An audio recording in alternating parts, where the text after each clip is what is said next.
Good afternoon, and thank you so much for joining us today for our 2024 Latin America forecast. My name is Ared Delgado. I am the Digital Marketing Director for America's Market Intelligence, and I'm going to be serving as the moderator for today's webinar.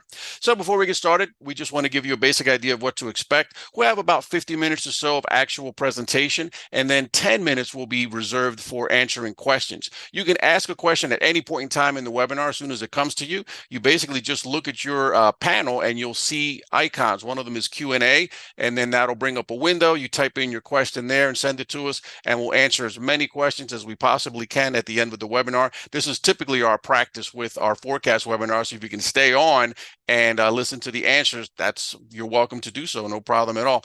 So one question that we always get is, will the materials be available after the webinar? So let me pre-answer that one and let you know that absolutely what we do is within a couple of days is prepare the materials, meaning the presentation itself and the edited webinar video, and we send that out to everyone who has registered for the webinar. So absolutely you will get the materials after.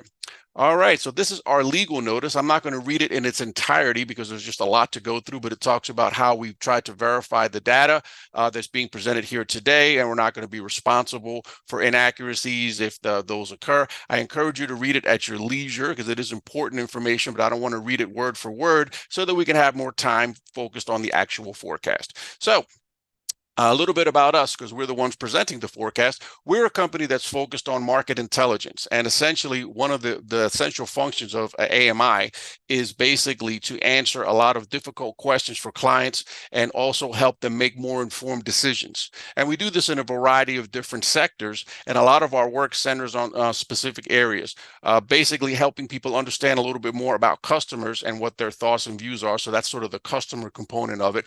Then also the competitive environment and strategies of competitors and things like that. So that would involve competitive intelligence.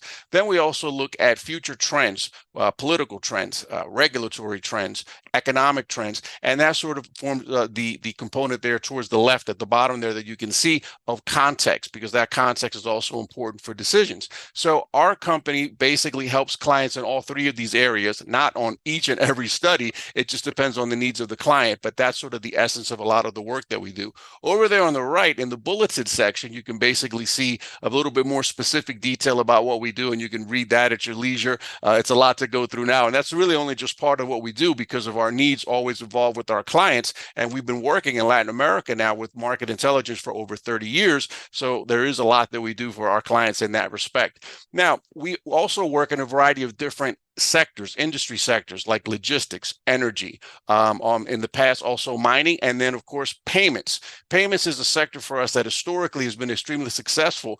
To that end, we actually decided, because of the success of our payments practice in Latin America, is to expand it to the global arena. So basically now we do studies for global payments, not just Latin America. And as part of that, we launched in 2022 an affiliate company called Payments and Commerce Market Intelligence, or PCMI. So a little word about that company, just so you're aware of them. Obviously, they're an affiliate company of ours.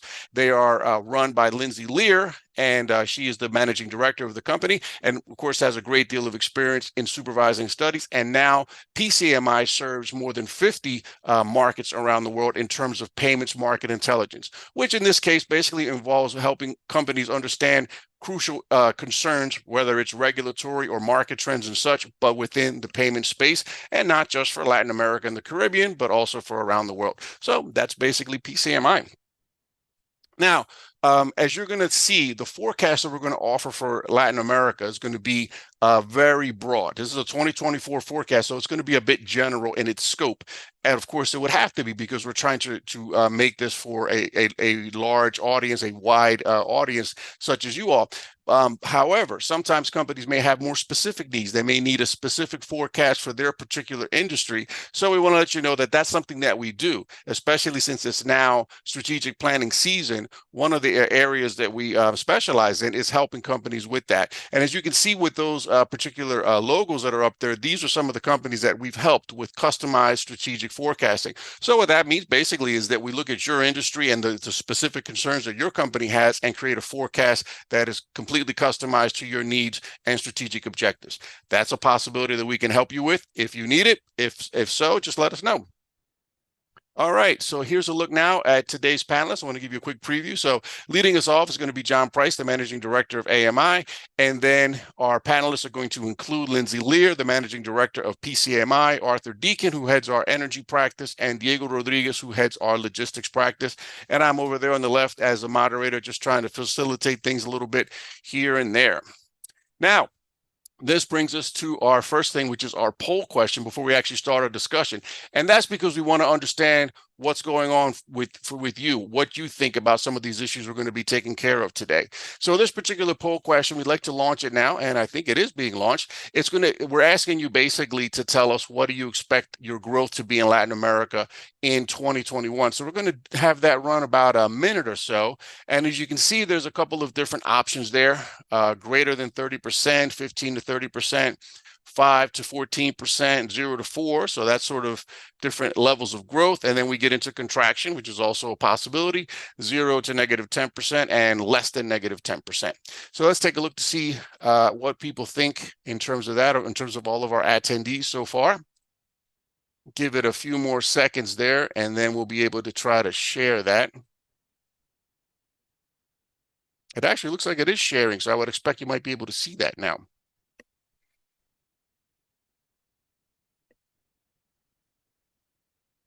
All right, I think that should do it. So you should be able to see the results. Let me take a look at these now real quick. We have about less than about 10% actually expect a contraction of less than 10% in terms of growth, and then we have 0 to negative 10%. That's 15% of the attendees here believe that, and then we get into more optimistic things, and 22% think it's going to be 0 to 4% growth, and then the largest amount, 37%, believe that it's going to be between 5 and 14%, which is good, I would expect. And then we have 12% thinking that it's going to be 15 to 30%.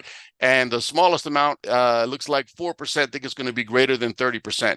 So I hope that it comes true for all you guys in terms of the growth, and certainly not in terms of the contraction there.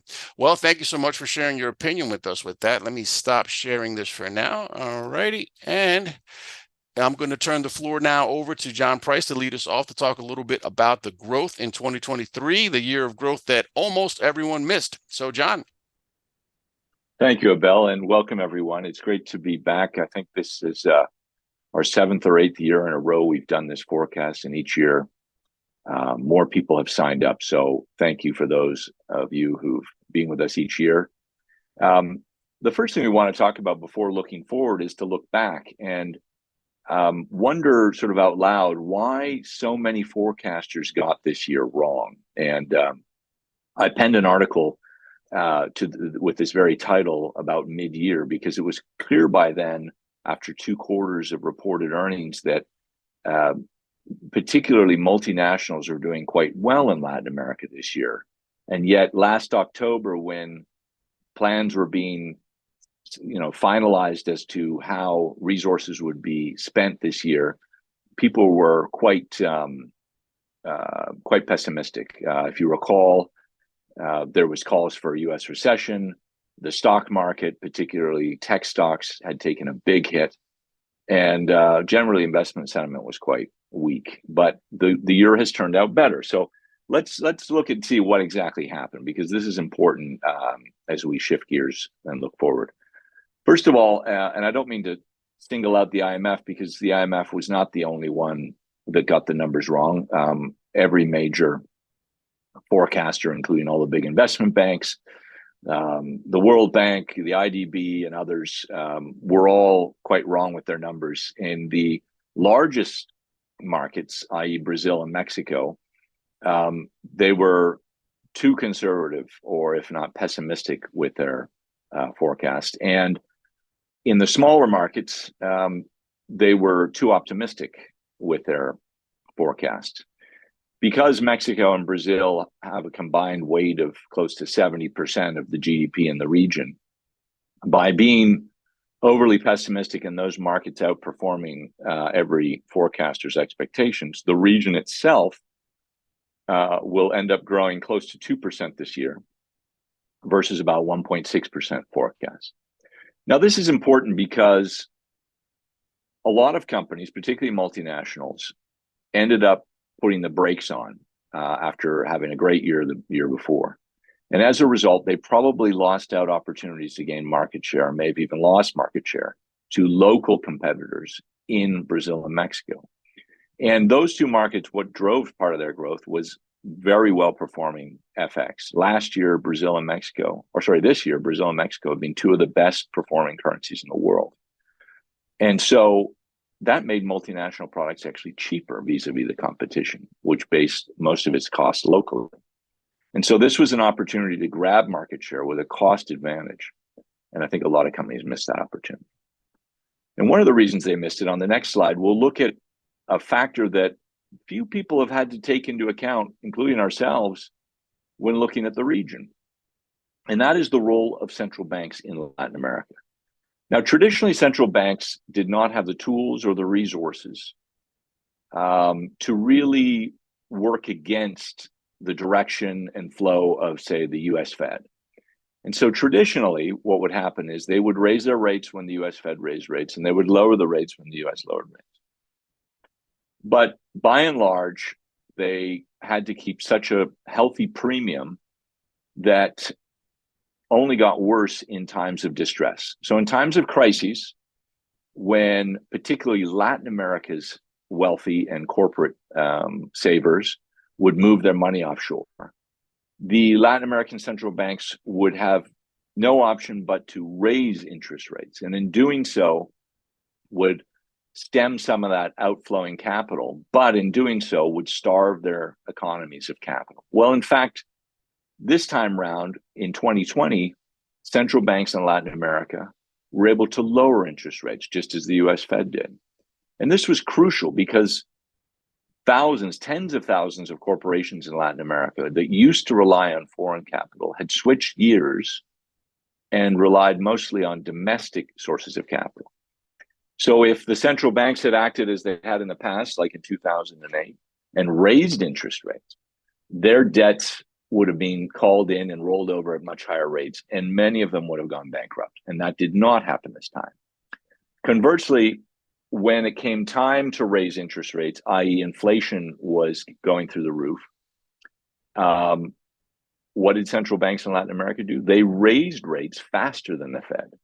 And that's the reason on the next slide, you'll see that Latin American currencies, one more, outperformed many of the other currencies around the world that also have to be cognizant of where the US Fed is. So Mexico and Brazil raised their rates faster than the US Fed. They benefited from a huge inflow of capital, and that strengthened their currencies. Poland, Indonesia waited to see what the Fed would do. And Japan, of course, because they have such high levels of debt, have had to maintain almost 0% levels in their central bank policy. So the Japanese currency has been crushed over the last 18 months. But that's okay for them because they're an export economy. But as you can see, this is a factor that did not play in that big a deal in business cycles of the past, but going forward is. And this is where I think forecasters fail to recognize the importance of Latin America's central bank policies. Okay, let's move forward. When we look at the region going forward, what do we see? Well, first of all, of course, politics plays a very big role in our thinking about the region, in investor sentiment, particularly for the affluent who have the ability to move their money in and out of these countries quite easily. And there's $8 trillion of Latin American savings sitting outside the region. So that movement of capital can have a big impact on countries. And those people are very much driven by political sentiment. And so between 2021 and 2022, when a wave of populists came to power, as the middle and working classes of Latin America saw their incomes devastated by COVID quarantines, we saw populists already in Mexico, but we saw them come to power in Brazil. We saw them come to power in Chile, in Colombia, in Peru. And as a result, people were very concerned. But what we've seen this year is a kind of a rationalization of those politics. And it looks as though the worst of fears with the election of these individuals as presidents has turned out not to be as bad as we worried about. And the reason is explained on the following slide. And that is the construction of institutions in Latin America, which is the boring hard work that takes decades to build and gets very little attention by the press. But we're talking about a more vociferous and fragmented and therefore difficult to control media with the internet. We're talking about a judiciary that has slowly but surely professionalized itself and become less corrupted in many countries in Latin America. We're talking about the central banks that have been absolutely instrumental at leading a path of autonomy for themselves and standing up to populism. The fact that these economies are so tied to the international markets and bad political decisions can quickly result in currency depreciations, as we saw in Colombia in 2022. These are all important obstacles to bad governance. And as you can see in a place like Colombia, you have lots of these institutions that have stood up one way or another to the reformist aspirations of Petro. And as a result, he's been boxed in. In Brazil, Lula on the domestic front is very much boxed in. That's why he makes so much noise internationally, because that is a sandbox where he can play in without these kinds of breaks to his power. In Chile, Boric came in, and I wouldn't call him a radical, but more of a sort of academic idealist. He wanted to change things. Things needed to be changed in Chile. But the first crack at reforming the Constitution turned out to be too radical even for voters. And therefore, when they rejected the first attempt at reforming Constitution, he quickly pivoted, changed much of his cabinet, and made them more centrist in their thinking. And we're seeing this in Peru as well. Argentina is about to pivot to the right as a rejection of the Peronists after 4 years of dissatisfaction with their governance of the economy. And so these are encouraging signs that voters and the institutions in these countries are both effective counterweights to bad government, to populist thinking. And I'm not talking about right wing or left wing. I'm talking about populists who make decisions to earn votes instead of decisions to build an economy. Okay, let's move on. We are, with higher interest rates around the world, investors, including financial investors, but also investors of big long-term capital projects. They look for, they can park their money and earn 5%, or they can go out and find projects. But in doing so, they either have to have fabulous returns or be relatively low risk.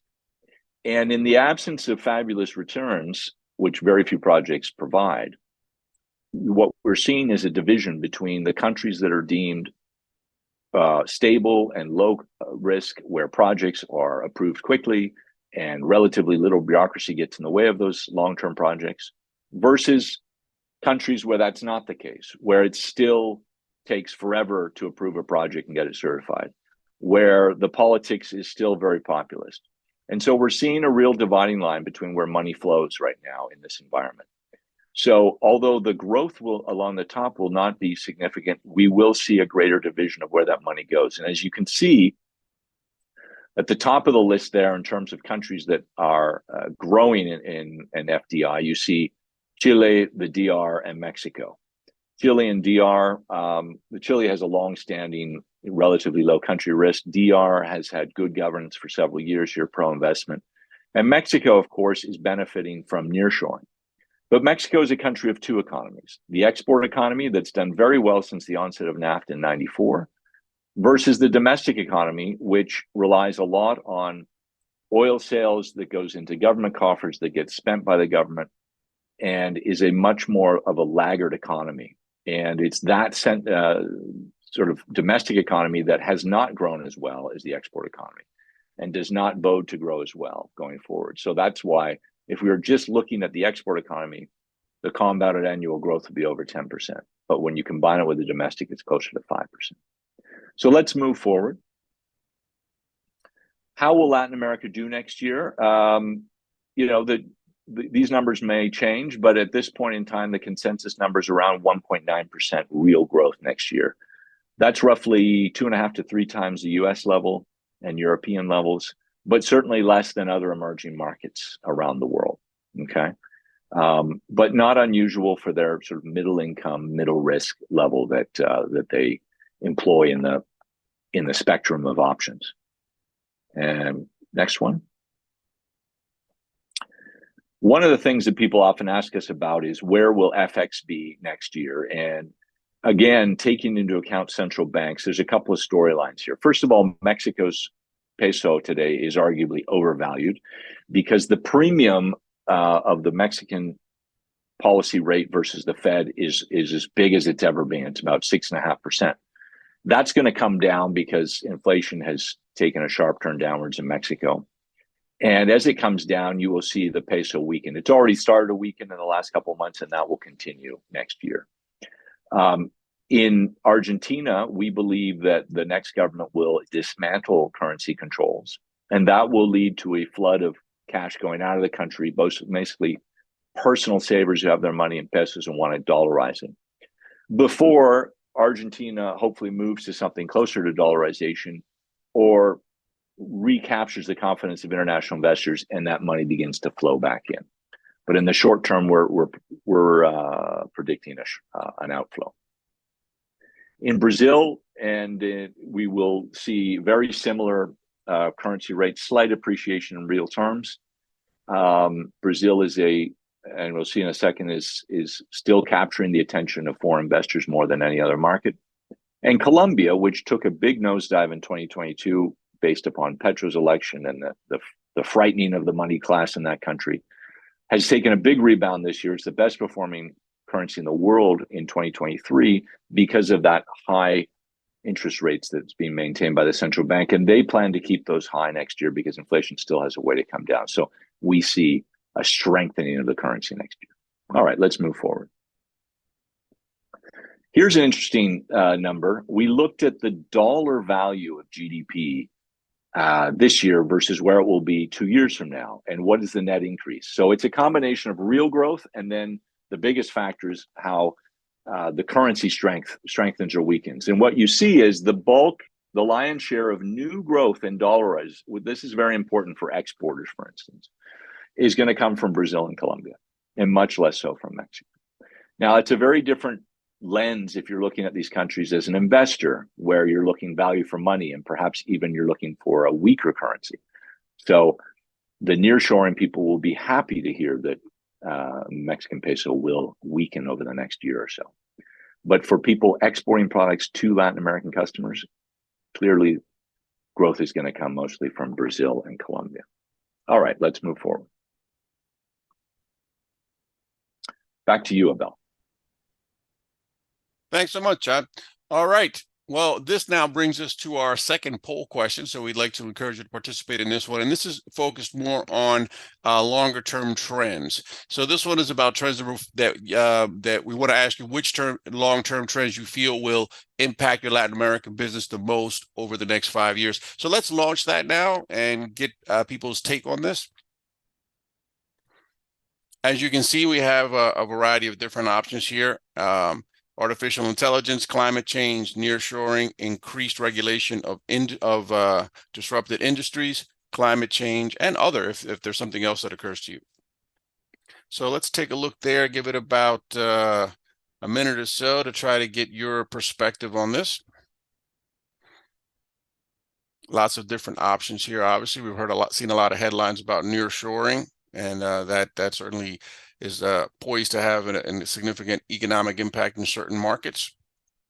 But then, of course, there's a lot of headlines about ChatGPT and artificial intelligence. So be interesting to see you guys that are on the ground, sort of what your perspective is in your particular industry.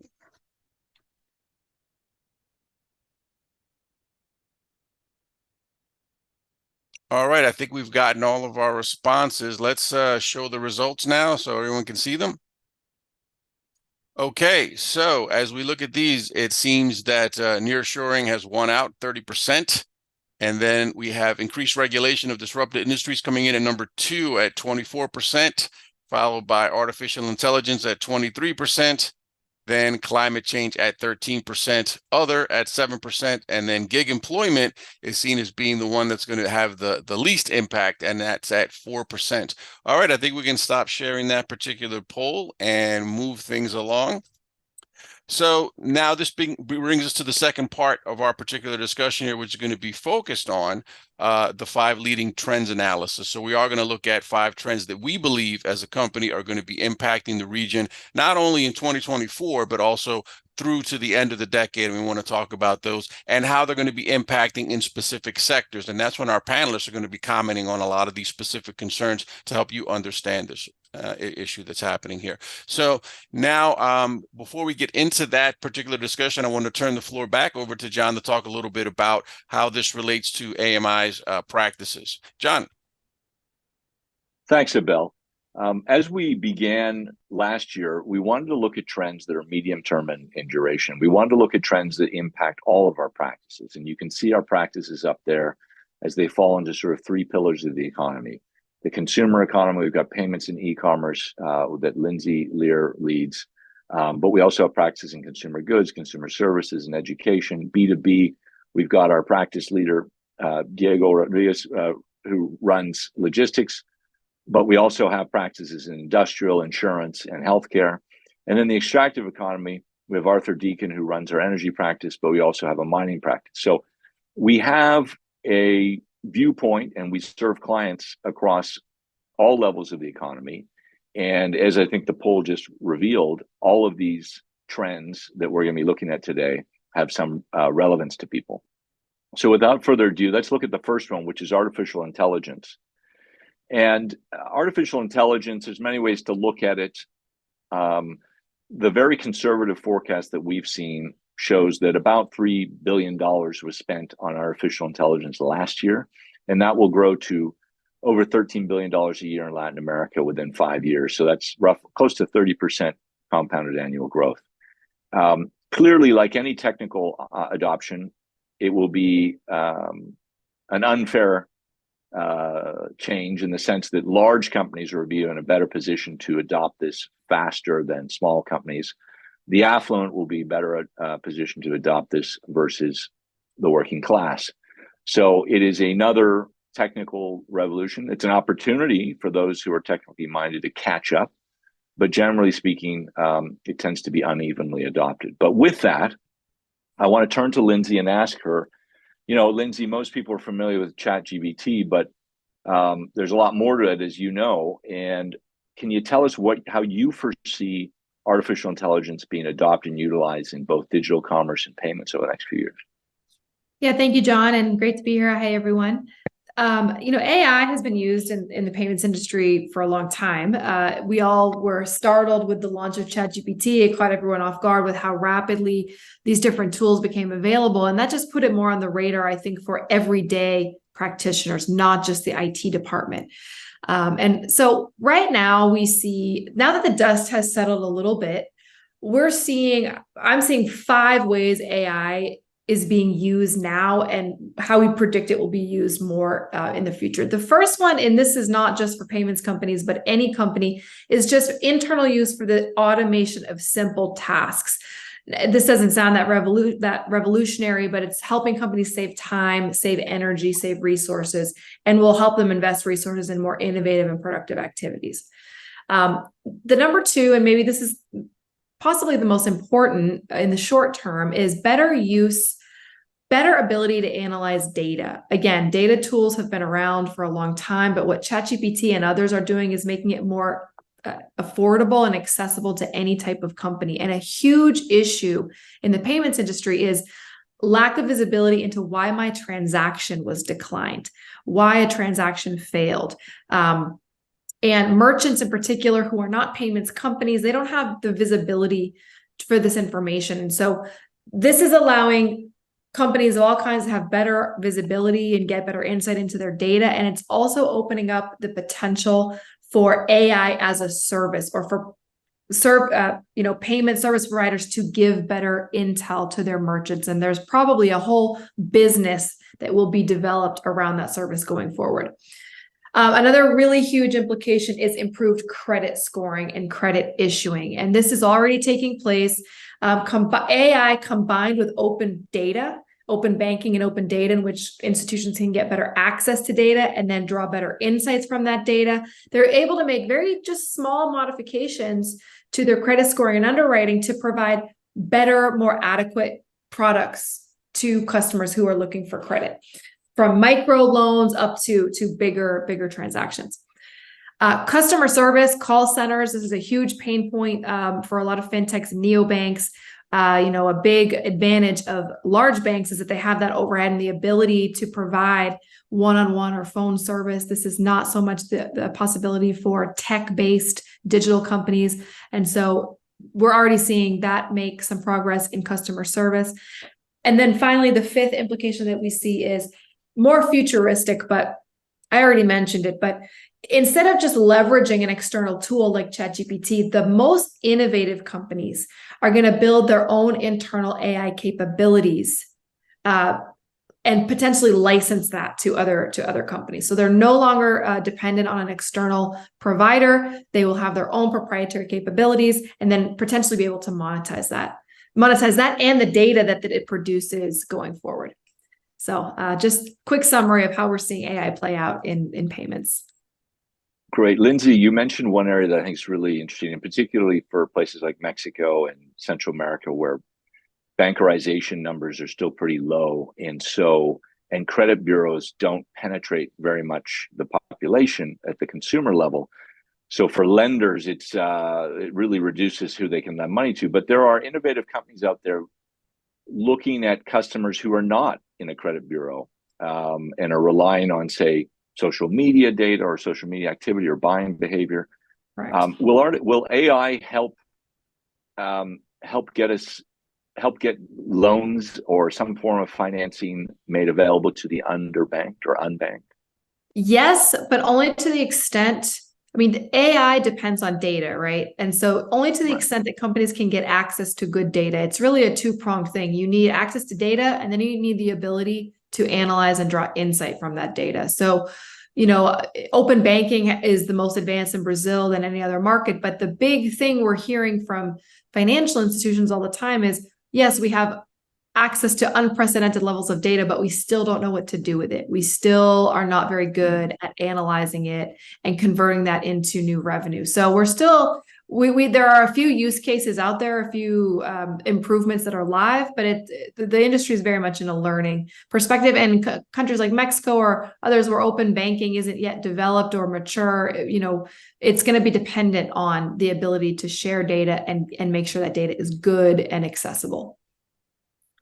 Well, I think that's be an area for innovation, because Latin America and those bankerization numbers is a different reality than the markets where a lot of software tools are developed. So I think that's a promising area.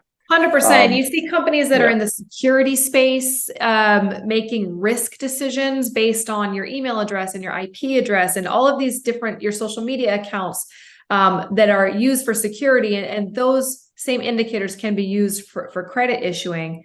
So it's 100% an area for innovation going forward. Yeah. Terrific. Diego, most people associate AI with sort of office level work or data analysis, which Lindsay just walked us through. But you've written a lot about how AI will change logistics. Can you elaborate on that? Thank you, John, for the question. And hi, everyone. It's a pleasure to be here this afternoon, sharing a little bit of our knowledge to all of you. So what we're seeing in artificial intelligence in Latin America is really exciting. So if you see the number in your bottom screen, in which we forecast the spending in AI for 2028 around $13.3 billion, well, around 20% of that, which would be close to $3 billion, will be spent on logistics and supply chain in Latin America. So we are actually seeing a tremendous interest from last mile players, from logistics solutions, that are developing around artificial intelligence. So it's not merely a buzzword, but it's actually a tangible reality, what we're seeing in artificial intelligence in Latin America. And I have two really good examples in which we are seeing companies actually leveraging AI and creating tools to better serve customers. So the first one is actually route optimization. And route optimization is related to the fact that companies like iFood, Rappi are actually using artificial intelligence to use external factors like traffic conditions, weather conditions, and all of us know that traffic is really a headache in cities like Mexico, like Bogota, like Sao Paulo. So leveraging AI to identify what are the best routes, how you can reduce your fuel consumption is actually a really tangible use for AI currently. And now when we think about other concrete example in which we're seeing companies actually working with AI and better servicing customers is demand forecasting and inventory management. So when we think about demand forecasting, it's basically how AI is actually leveraging market trends, external factors, and we have a really good example around it, which is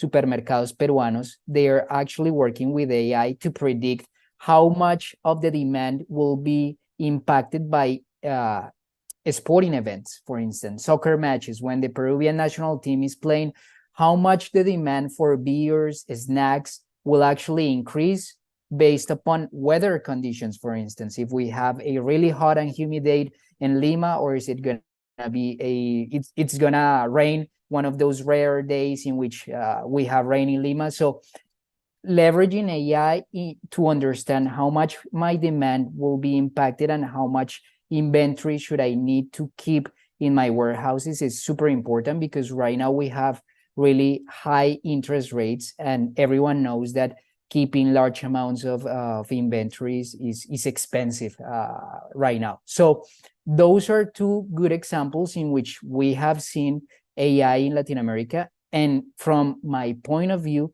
e-commerce and disruptive retail players, as I mentioned, Mercado Libre, for instance, are really well positioned to benefit from this trend, as opposed to legacy players in which we see very rigid corporate structures that may face challenges in terms of fostering internal innovations. So I really like what Lindsay said in terms of companies actually developing their own tools and licensing them to their customers. So that's something that we might see with players like iFood or Rappi, which are really investing on these solutions to evolve their business models, because we will talk about the gig employment and that's another trend that it will impact them. So that's some of the trends that we see for next year.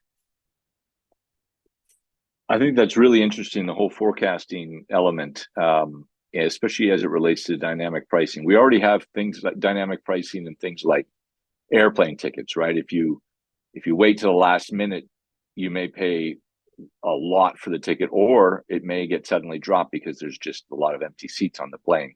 Similarly, if you're waiting for an Uber in Manhattan, it might cost you $5 the ride, or it might cost you $50, depending upon the relative demand and available car supply. So I'll be curious to see how it's applied, because a lot of industries don't allow for dynamic pricing. A lot of retail industries don't allow for it. You can't sort of spike the price of toothpaste just because you're running low on inventory. Or you don't have the means to do it. You can't go around and sort of reprice every product. So I think that's a really fascinating area and applicable to a lot of industries that have never even considered dynamic pricing as a possibility to optimize profits. Along the lines of forecasting demand, I think another very applicable use is energy. So I want to ask Arthur. You mentioned that AI has been used by energy utilities for quite some time now, or maybe it wasn't called AI, but it was a similar functionality. Can you expand on that? Yeah, sure. Thank you, John. Happy to be back here talking about energy. It's a sector that's extremely exciting and transforming on a daily basis. So, like Lindsay mentioned, AI's been around in many different sectors across Latin America, and energy is not an exception.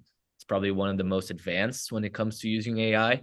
And it's really three main ways that it's been used. So, demand forecasting, so analyzing historic data such as the climate or previous demand cycles, or even economic factors to predict future electricity demand. So, that's the demand side. But then there's also the supply side, supply forecasting. So it could be something as simple as predicting solar output based on historic weather data. And then the last part, which is a bit more advanced, perhaps, it's called grid optimization. And that's essentially optimizing the load balance and distribution of power based on historic consumption data. So just maximizing your transmission lines. So the reality is that AI and energy is not something that's new, but that was part of the predictive AI phase. So companies using data to try and predict future trends and patterns. What we're now seeing, it's a way different, whole different ball game. It's generative, right? So it's creating new products and solutions based on that existing data. It's not simply predicting. That's still going to happen. It's still going to improve. But this new personalization is what I think is so transformative. So looking into the next 5 years, because I don't think this is a short-term trend, 2024, and Latin America is always a few years behind Europe and the US. But what you're going to see in the energy sector is a new level of automation and energy efficiency. So think about if you want to connect all your Tesla devices in your home, from your car to your charger to your solar panels, what AI will do, it'll provide recommendations on when to charge your devices to lower your costs. And then for utilities on the other side, AI will maximize the use of transmission lines and then reduce your unused capacity to increase your profits. And then the other side of the things of the coin is personalization. So analyzing customer data to generate unique products for each customer based on their energy patterns, their energy consumption, their energy use. And that's going to lead to higher conversion rates, naturally, higher customer loyalty. So those are the big impacts we see in the next couple of years. But one question that's still pending for me, and I think a lot of politicians as well, is the computational power required to train an AI. It can cost millions of dollars, and it takes away power from other needs. So heating homes or powering factories. And that's something we're seeing with data centers across the world, is how to divert the power that would go to a home towards these technological requirements. Will that be accepted by the wider population? I think it will, only if costs do not increase significantly. So something to keep in mind as this trend progresses.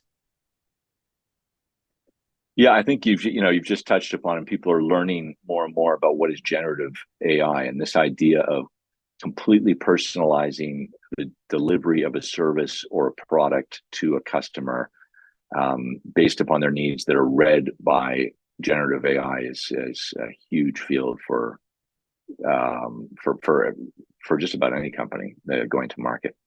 I want to move forward to our next topic, which is the gig employment, which didn't get a lot of love in the survey that we started this section out with, but I think as we begin to explain it to you, you'll realize just how big this is. Now, first of all, it's really important to note that nobody has done a comprehensive job of sizing the gig economy in Latin America.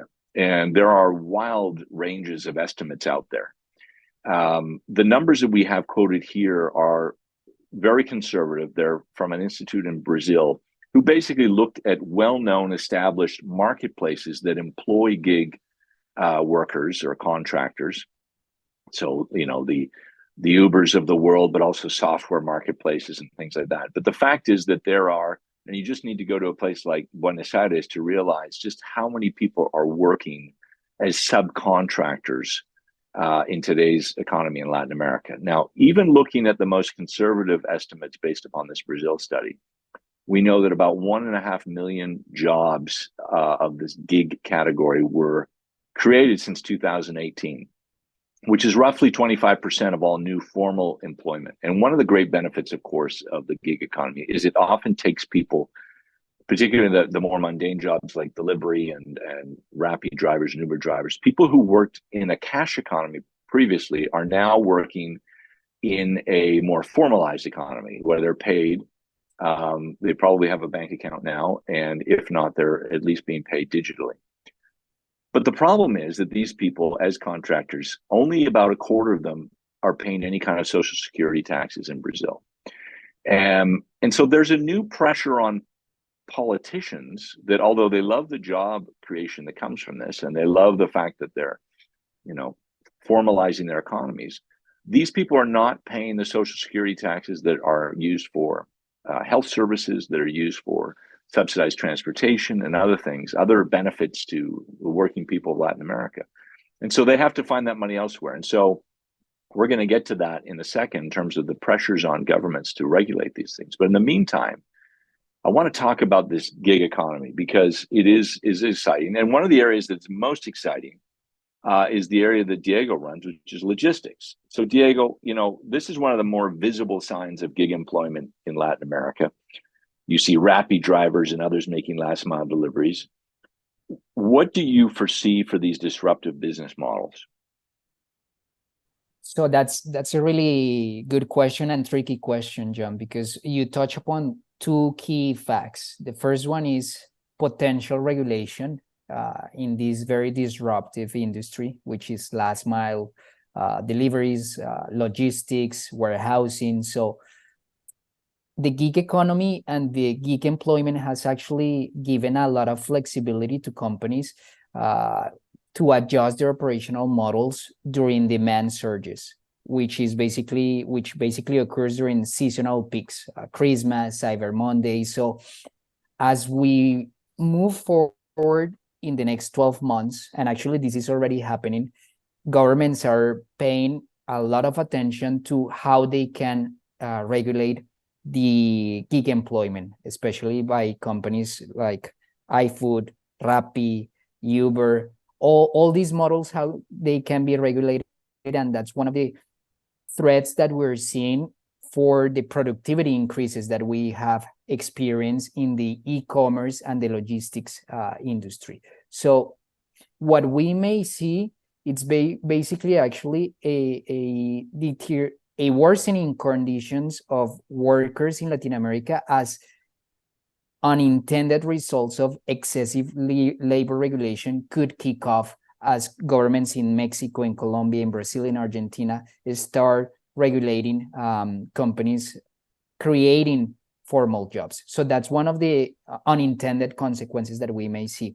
But also the gig employment has helped a lot of companies in attracting talent, because the transportation and warehousing industries are kind of not very sexy industries, and that's because as Latin American workers age, because we tend to think that Latin America will remain young forever. That's not the case. I think we have discussed this in the past around how the demographic benefit that we're experiencing right now in Latin America will start to phase down in the next 5 to 7 years. So it is very important to think about how logistics companies are able to incorporate the talent attraction and retention within their companies.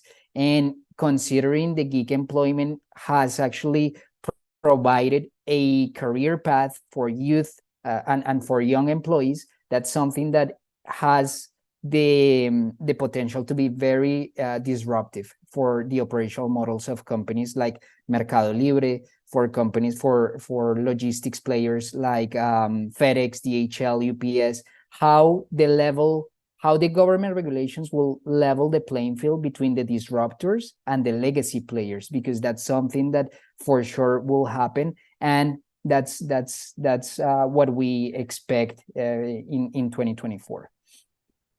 So Diego, a follow-up question. You mentioned some of the companies that have used gig employment for last mile logistics with a tremendous cost advantage, much more agile, low fixed cost model. But what about the big players, the DHLs, the UPSs, the FedExes of this world, that have relied and paid very good wages and often union labor? Have they employed any of this gig workers to try to remain competitive? What's their stance on this? So I cannot speak for them in this case, but what we are seeing, and this is a third-party view for sure, based upon the studies that we have done, it is really the corporate structures that these companies have are very rigid. So for them, following this gig employment trend has been very challenging because they cannot compete with the disruptors in terms of the models that they offer. So these companies are actually heavily regulated. And what I see happening in the next 12 months is these players, these big integrators, gaining an edge because the disruptors will become more expensive. So the Rappis, the iFoods, the Mercado Libres that have relied on this gig employment trend, they will become more expensive because they will have to cover the social security of their workers. Not 100%, but they will have to cover at least, in some cases in Colombia, 60% or more. So that's going to make their service more expensive, and that will level the playing field between the regulated players, like the ones that we have mentioned, and those disruptors. And that's going to create a lot of opportunities for them to actually steal business from these disruptors. So they will be the actual the companies that will benefit the most out of this regulation, over-regulation trend that we might see in Latin America. Okay, thank you. Mm-hmm. This whole gig economy wouldn't be possible if these people couldn't be efficiently paid. And so the whole payment backbone behind the gig economy, I think, is an area that few understand, but has had a huge impact on payments. Would you agree, Lindsay? Yes, and I love someone just put in the chat as a question. What about the white collar freelance market, which is also growing very quickly, and that's 100% true. And that in particular is going to be fueled by improving cross-border payments, because the white collar, the gig economy, anything that's based in physical delivery of goods is very much going to be locally based, whereas services, now you open up the door to working for international companies. And that's a huge trend that we see taking place all around the world, right? So, John shared some data, but some additional data. Bloomberg reports that, the freelance market is growing 15% annually around the world. We just put out an infographic done by our partner based in India, Mahesh. We can share this infographic with all of you on the creator economy, specifically social media influencers, writers, projecting that the creator economy will double in the next 4 years globally. And Brazil actually is the top market in terms of how many digital creators are monetizing their work. So you have the creator economy, which is related to streaming and writing and other types of digital content. And then you have the professional gig economy market, in which white collar professional people are finding better gigs abroad, right? Designers, web developers, software engineers, educators, researchers, writers, any type of craft. Now through technology, you can find employment all over the world, primarily in the US market, Europe as well. But this is a huge trend, especially in countries like you mentioned, Argentina, where you have inflationary issues and people are looking for more stable currency and better employment options. And so payments is huge here. We see right now that the payment options available are very fragmented and mostly not very good quality for the person getting paid. Not very good transparency on their transaction, high fees, high FX rates, no ability to control when you get paid or how you get paid. And these are trends that will improve over time, becoming more payee-centric, enabling people to cash out when they want, payment on demand, getting paid instantly, getting paid in the payment method that they prefer. These are all trends that many different types of companies are trying to solve right now. Presently, the scenario is quite fragmented with a lot of different wallets being used. Our prediction is that as this trend continues to grow, payers are going to begin to take their cross-border payments more seriously. And actually that payment function is going to move upstream. So right now it's kind of being outsourced to a bunch of different wallets around the world. And that function is going to be brought in closer to the payee thanks to specific technology providers that allow you to manage that already right next to your payroll. Instead of kind of an outsourced function, have that be brought in as an operation of your organization. Especially those that can help you access instant payments and payment into a local currency, a local digital wallet, or a local payment method that the payee wants to use. And so I think we'll see some consolidation and a general improvement of the payment experience. And that just makes it more competitive, right? Companies are competing for talent around the world.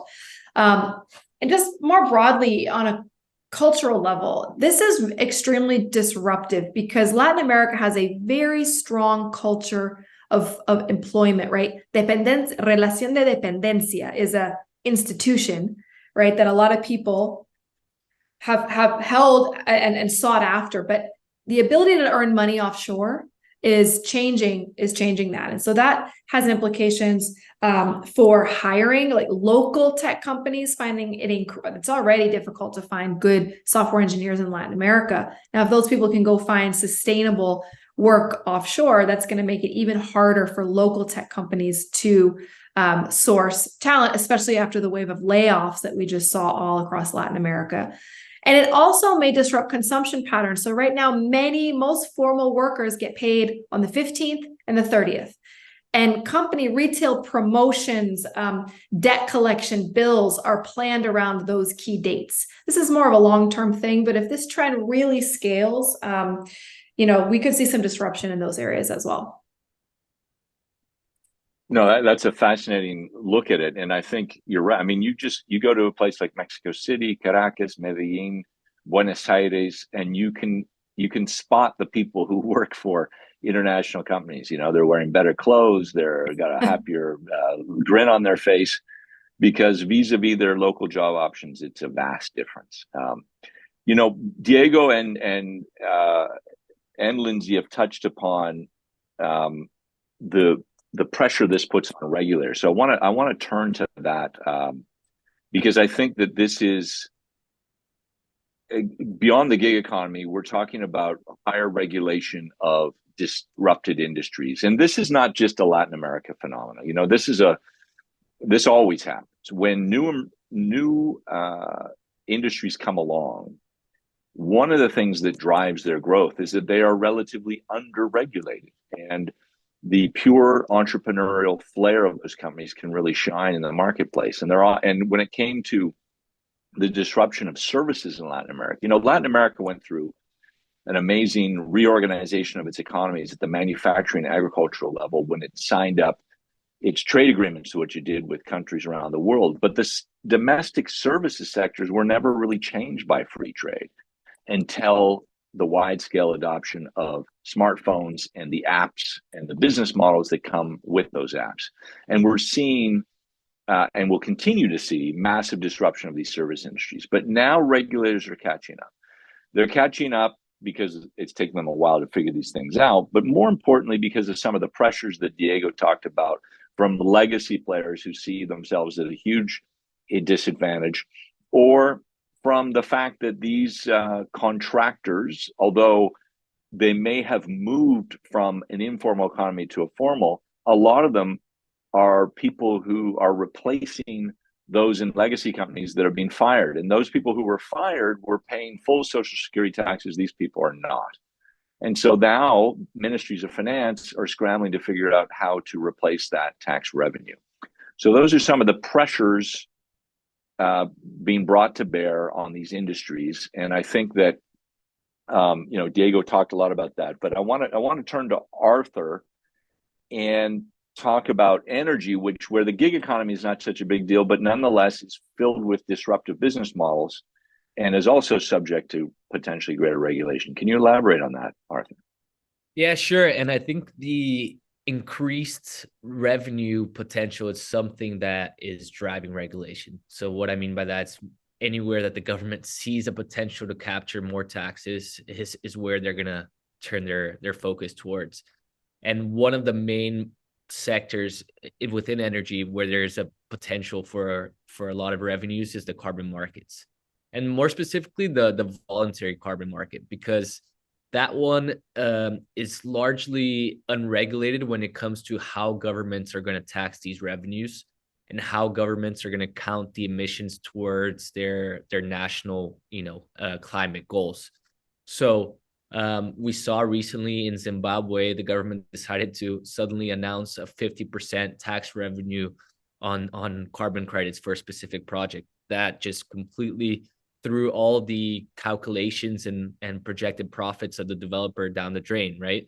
So what we expect to happen in Latin America is the governments are going to provide more clarity policy, but in exchange for that, they're going to capture some of the revenue from the carbon projects.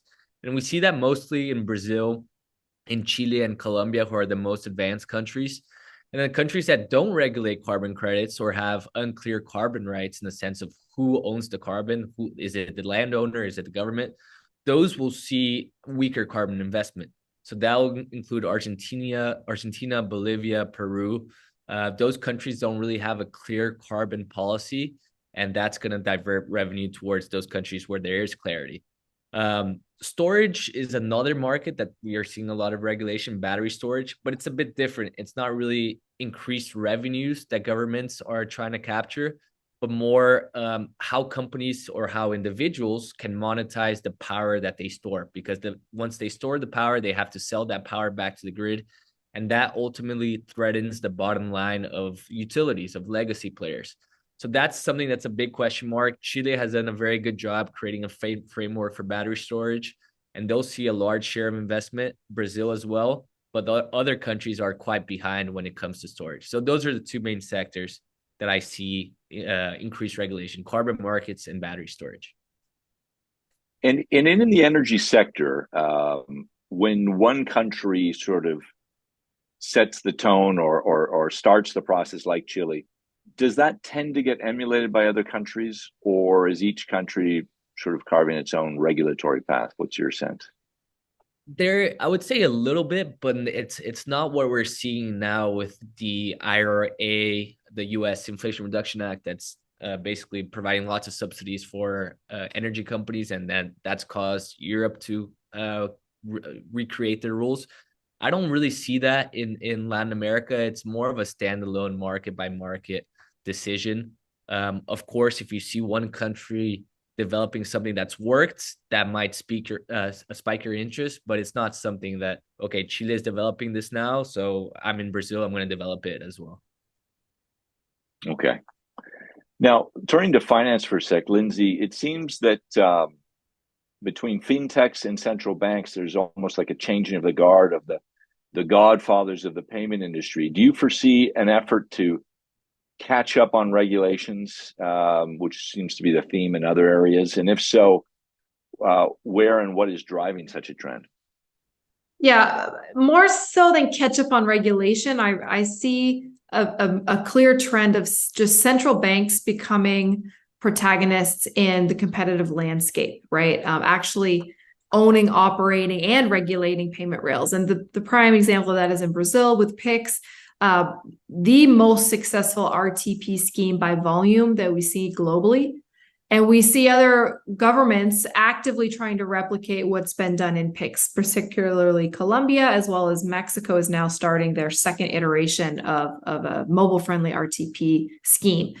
And so I think, one time I asked someone close to regulators, what motivates regulators? In the private sector, it's easy to understand what is motivating executives, but in the public sector, it's less clear. And they gave me the most fascinating answer. And it was fear of embarrassment. And so a lot of regulators, I think, are driven by the desire Brazil has gotten so many accolades, been so successful, is recognized as one of the most innovative central banks in the world. I think a lot of central banks in Latin America and around the world are very admiring of this and want to be the next one to get that win for their country, right? In terms of financial inclusion, in terms of democratization of payments, efficiency of payments. They don't want to be left behind. So this is a huge motivator that we're seeing. And more long term, there's this kind of just desire for control and maintaining relevance with the rise of, first with crypto, then it's just all of, the increasing technology around cross-border payments, wanting to maintain control of monetary policy. And this is what we're seeing is really paving the way for central bank digital currencies, which is still a huge question mark, very, very speculative. We're coming out with a report very soon on the state of global central bank digital currencies. But central banks see this happening. They want to stay in the game and they don't want to be left behind. So that's what's driving, I think. And of course, there's a lot of other regulatory pressure. But the main trend we want to look for is central banks having an increased role in the payments industry themselves. Yeah, and I think when they operate with true independence and autonomy, they can be very useful in that regard. Diego, you elaborated quite a bit on what's driving and what motivates and who might win from greater regulations of the gig employment or contractors within logistics and delivery space. But can you elaborate? You mentioned a number, and you mentioned Colombia is one of the countries that's moving along with a sort of legislative initiative. But what other countries are looking at this, and what specifically do regulators want to change?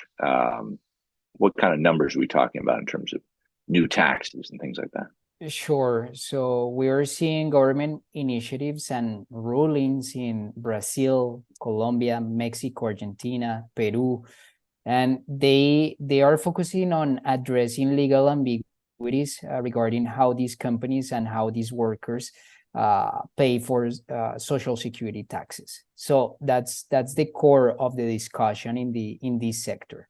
And for me, the concrete outcome of this situation is that inexpensive labor may be coming to a close, because in cases like, for instance, Rappi offered to pay up to 60% of the social security taxes for its gig employees or this gig staff in Colombia. So it's actually a very proactive approach that we're seeing from these disruptors. They are not standing on the sidelines and waiting for the governments to come up with their regulation, but it's actually they are influencing the discussion and they are actively lobbying to get the best deal possible. That's what we are seeing right now.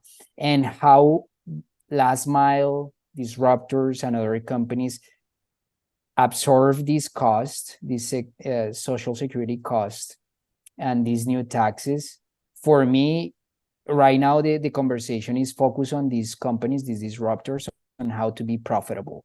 So we might see that those additional costs will be passed on to consumers, because now they are really addicted to the service. So how they can start pushing the envelope and charging more for the services, it's the way to absorb these extra costs that they will face. And that definitely is gonna create a potential impact on how the rest of the logistics sector actually works with the gig economy and how they can leverage what it's going to be regulated. That's the main takeaway here. Okay, thank you. I'm cognizant of time. As we promised, we're going to continue to go and cover the other two trends that we promised to cover. But we're cognizant that some of you may have only clocked an hour for listening in. This is all being recorded, and any of you who've registered will be receiving the full recording. So I just want to remind you of that. But I do want to move on to the next trend we want to talk about, nearshoring, which is an area that you in our survey was featured quite high as an area of interest, and certainly The bulk of it we've seen changing Mexico, but there's certainly potential to bring a lot of new assembly investment also to Central America and some services in other parts of Latin America as well. What we're expecting, and some of the hard numbers were put out in a report by JP Morgan, is that annual exports of manufactured goods out of Mexico will rise by over $100 billion over the next 100 years, specifically because of the arrival of so many new assemblers. Now, a lot of people attribute this to sort of poor bilateral relations between the US and China, and certainly that is a part of it. But the biggest driver has been the steady increase in labor costs in Chinese factories, which today, the average Chinese factory laborer earns about 4 times the Mexican equivalent. And that's a function of Chinese demographics and young people today. They just don't want to, they'd rather deliver food in Shanghai and make just as much money than going and working in a sweatshop in southern China. So it's tougher and tougher for China to attract labor, and as a result, they have to pay more. And that's benefiting Mexico and Central America. Diego, I want to come back to you because obviously you see a lot of this through our industrial practice. You see this through our logistics practice. And, you know, nearshoring is one of the biggest things you hear about in Mexico these days. Is it really that big of an opportunity? And what kind of impact will it have on logistical flows and the players operating in those? That's so everyone right now is very bullish around nearshoring because of what you just mentioned, John, how labor costs in China are 25 to 30% more expensive than in Mexico. That has been a big driver of the situation. How companies are moving their production to Mexico and in some cases to Central America. They are considering Central America, especially for textiles. But heavy manufacturing is basically the key sector being attracted in Mexico. But one of my biggest concerns for 2024 is actually, and for the rest, for the end of the year and for 2024 is how companies are impacted by the Mexican peso, because that definitely will be one key element considered by investors, because that's impacting the competitiveness of Mexican exports. They're making it, it's making it more expensive. And on top of that, we will have presidential elections in both Mexico and the US next year. So that's one of the elements that I wanted to bring into the table, because everyone has discussed tremendously over the past year the benefits of nearshoring, the positive impacts. But I'm seeing also how next year we could actually start seeing a slowdown, but based upon the benefits in terms of reducing cost, being closer to customers, definitely logistics players will be tremendously benefited because of that. So we're seeing DSV, DHL, Maersk putting tons of money in developing warehousing, developing facilities to serve customers that want to be in the northern border in Mexico. So some of the sectors that also will benefit out of this trend, definitely port terminal operators. They're seeing opportunities to generate additional revenue by accommodating companies that require a space within ports for their logistics and production processes. So the Isla de la Palma project in Lázaro Cárdenas is a great example about this. It's not only about trucking, but also about port terminal operators.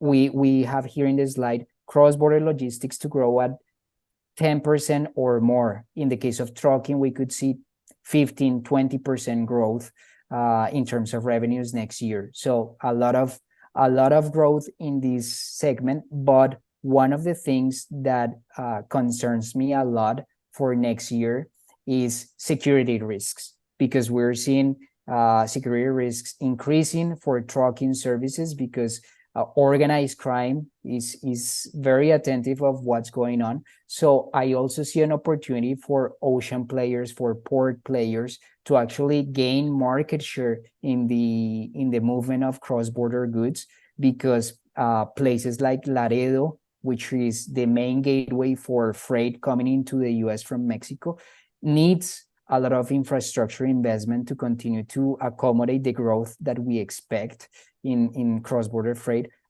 But ocean services are actually investing a lot to see how they can capitalize in their flows, for instance, to the East Coast. So using trucking services and then ocean services to reduce cost and avoid delays, because that's another element that we will start seeing in 2024. So those are my comments regarding what we might see actually in the short term.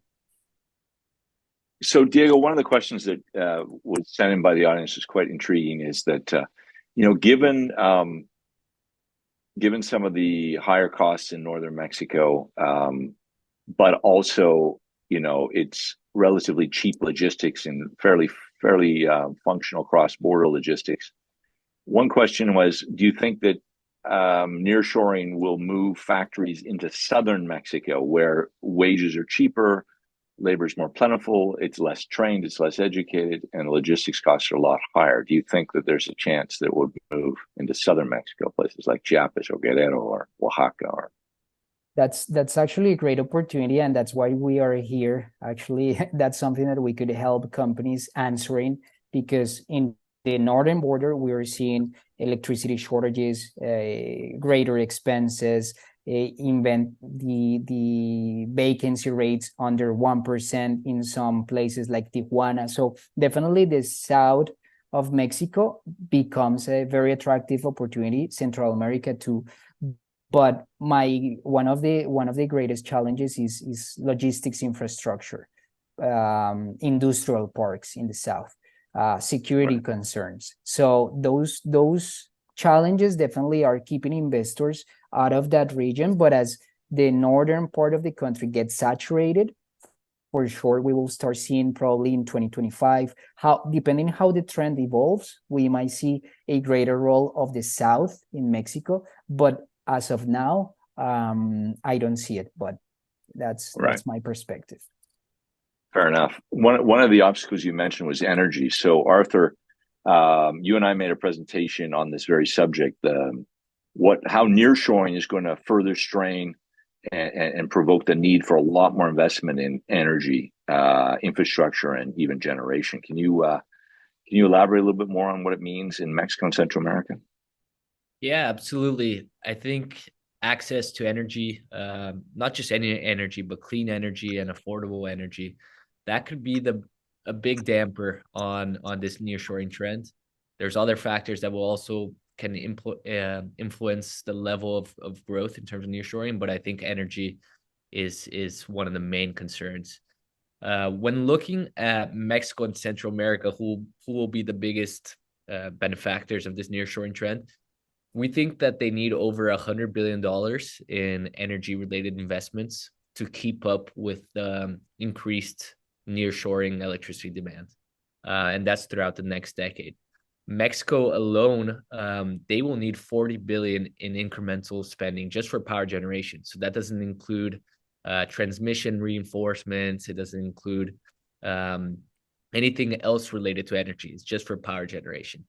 And the priorities, not just in Mexico, but in other countries, will be new installed capacity, such as solar and wind, but transmission improvements and modernization of these transmission lines are also very important to be able to transmit the renewable power that often comes from far areas into urban centers.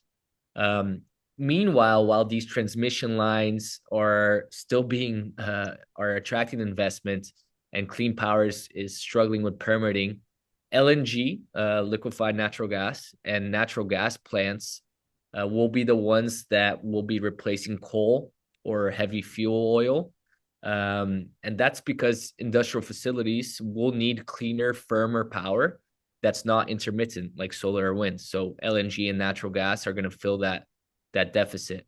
LNG is still a fossil fuel, but it emits around 30% or so less CO2 than oil and around 50% less than coal.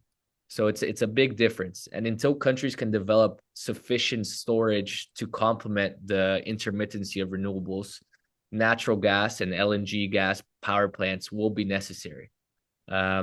Something that we've heard anecdotally is that the biggest impediment to set up shop in Mexico in terms of nearshoring is the lack of access to clean, reliable, and affordable electricity. So countries that do not offer that will eventually lose out to the ones that do. So that's something that governments need to be focusing on as they seek to attract this nearshoring investment. No, I think that's a great point. And, years from now, when we look back at the sexennial of AMLO and say, what did he do well? What did he do wrong? I mean, he did create a political party in less than 6 years that's taken the country by storm. But the biggest strategic error that he's made was the intervention in the energy sector, with an objective of favoring Pemex and CFE, and in result,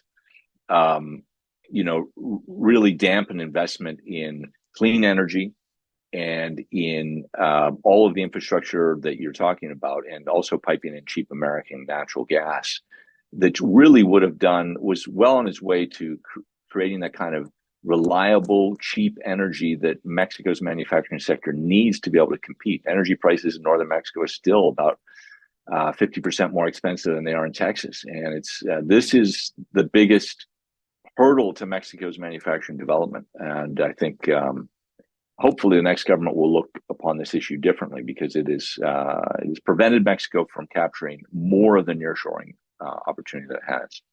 Now, we have one question that's a little off topic, but related to nearshoring. That's the nearshoring of digital services, specifically for payments, but could also be a question that applies to software and to other language-driven sort of digitalized services. And here, I think command of language, command of digital skills, digital literacy, and the infrastructure that companies can rely upon to deliver that is what it matters. And that's why places like India and the Philippines have been so successful in this camp, and why Latin America has not necessarily dented that. And nearshoring from China to Mexico is really about the nearshoring of physical manufacturing. It really has nothing to do with the nearshoring of services, which is a very different set of competitive forces.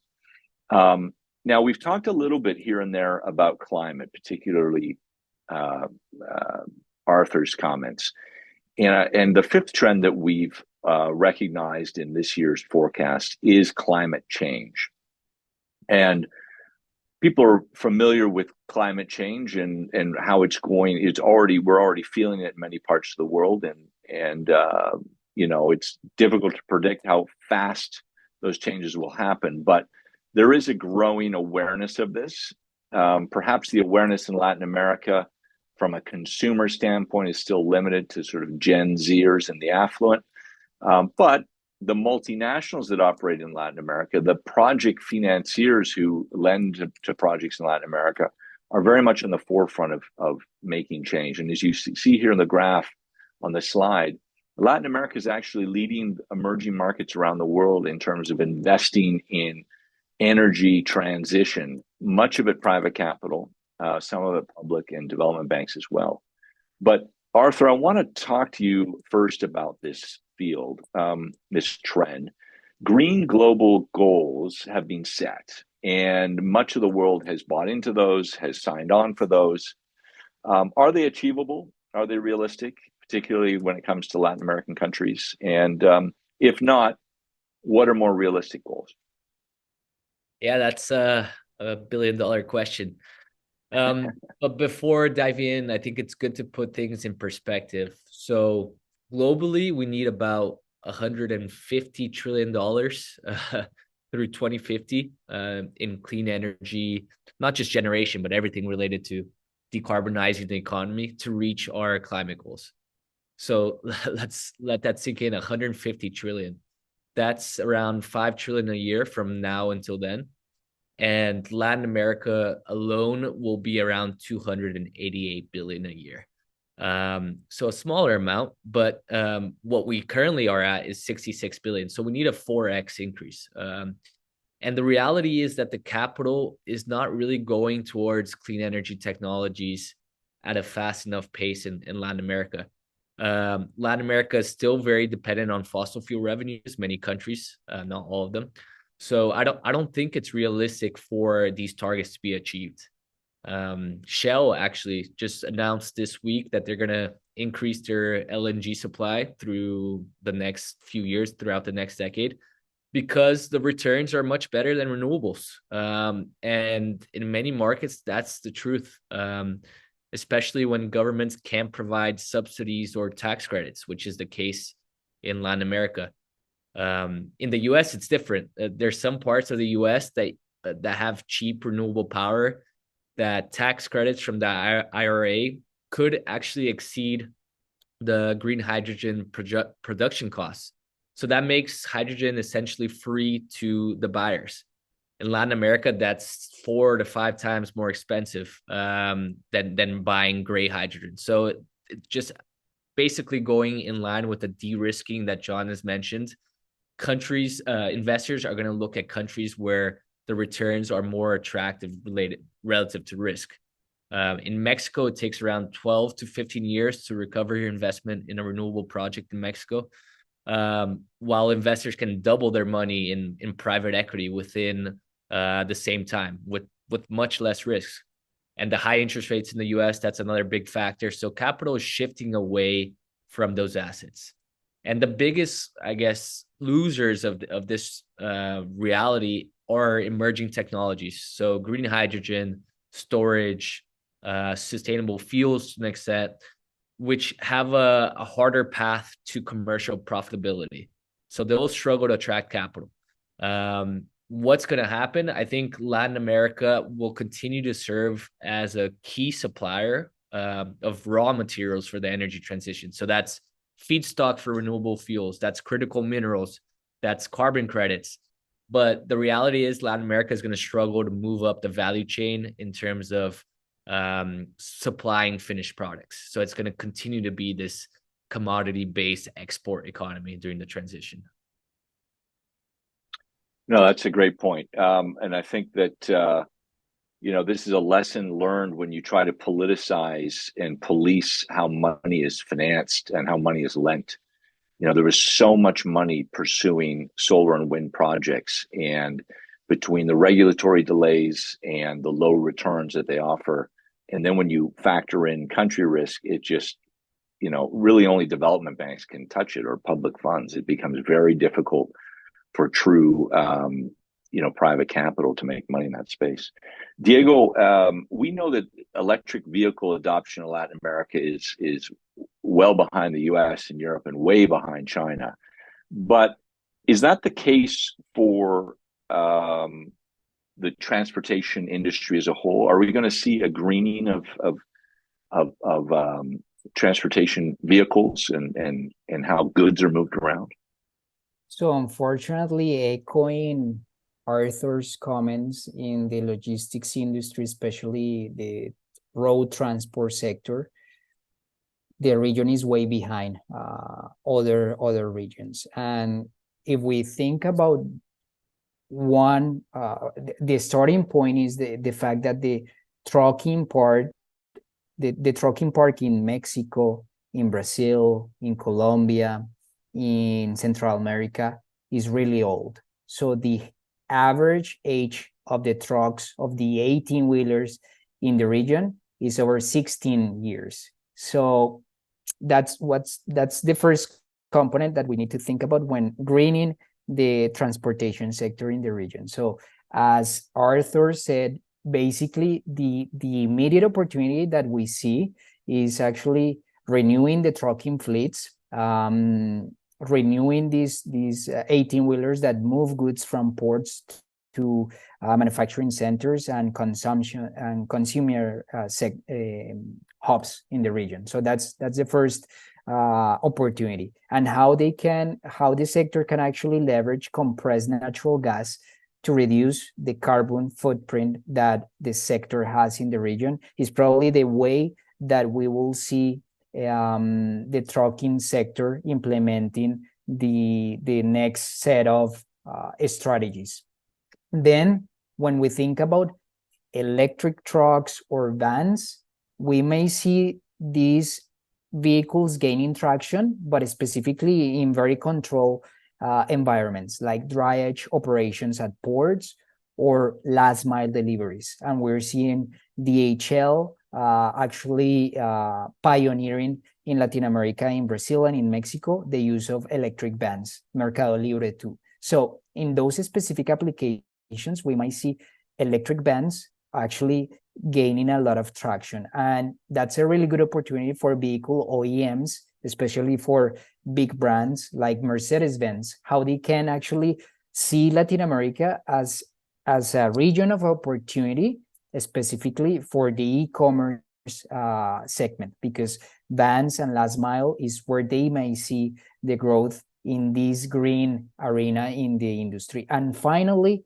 thinking about other short-term opportunities for companies, electric motorcycles, we might see in the next 5 years actually upfront cost declining in Latin America, and very innovative models that have been coming out of India, the Philippines, in which swapping batteries are used to avoid the infrastructure challenges of having charging stations. We are seeing those models being replicated in Latin America. So actually how companies can reduce those risks by having electric motorcycles fleets and having 3 times the number of batteries, so they can actually swap them and avoid those delays. So those are opportunities that we might see in the short term. But to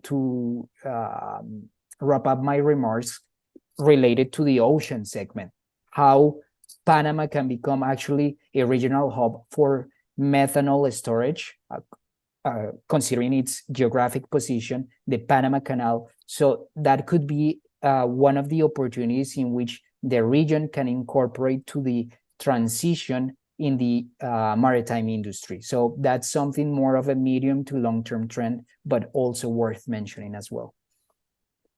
Thank you, Diego. I want to get the perspective of sort of the consumer on this. Lindsay, through PCMI and all the surveys that are conducted, a lot of them, capture consumer sentiment, and we know from those studies that the number of people, awareness of green issues has penetrated a great deal of the population. But in terms of changing behavior, of consumer behavior, we see that it's still a small percentage of young people, or young people and and the affluent. So altogether, maybe 15% of the population really changes purchasing habits because of green issues. But what do you think going forward is going to drive change in consumer-facing goods? Is it going to be consumer demands in Latin America? Is it going to be multinationals? Is it going to be regulators? And what about specifically in payments? What are companies doing to try to respond to this demand? Yeah, great question for the consumer economy. Usually trends start with consumers and work their way up, and this is a little bit the opposite. Most things in Latin America, most consumers are pretty price elastic, very sensitive to price. And so I don't think the data tells us that consumers are not yet ready to be making purchase decisions based on this product is greener, I'm going to spend more money to support this cause. But companies are responding to investor pressures from regulators, and because they have to incur costs to comply with those pressures, they're monetizing a little bit. They're trying to recoup their investment by leveraging it for marketing to gain favor among their customer base, and this will pay off in the long term.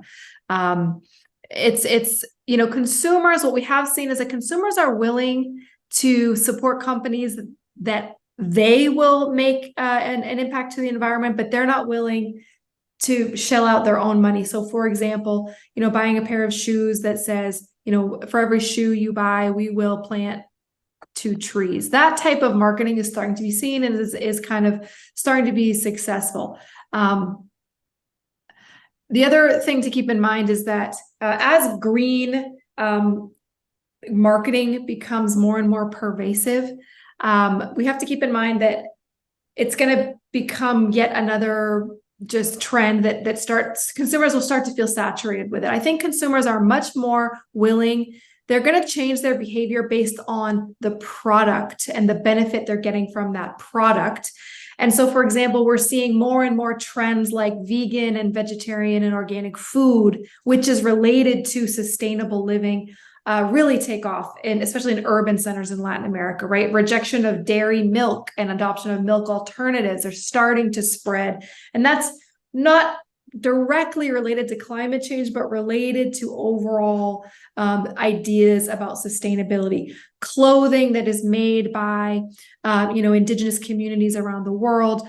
They're not buying those products simply for that fact, but it's tapping into more of an identity and even a status symbol that a lot of consumers want to identify with. So it's more complex. I think it's a more complex and a long-term trend that we're seeing. But by and far, almost every multinational is already investing in these types of this type of marketing and product innovation, which will, I think, in the long term, make a difference. Okay. Thank you for that, Lindsay. And with that, we've now sort of presented all of our content, but there's a lot of you who've posted questions, and we're going to remain on the line. So I'm going to hand the baton back to Abel to moderate the questions, and by all means, continue to send them in, and we'll do our best to answer them live.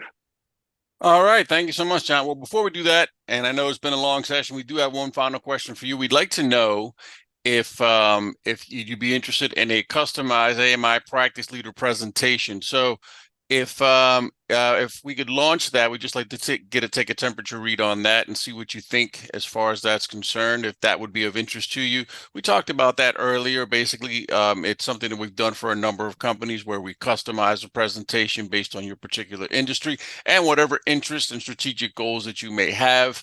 And we would present something like what we have today, but obviously much more paired to what you need in terms of knowing for 2024 and beyond. So we just want to take a little temperature read there. We'll give it a little bit more time so you can chime in, and then we'll move on to the Q&A.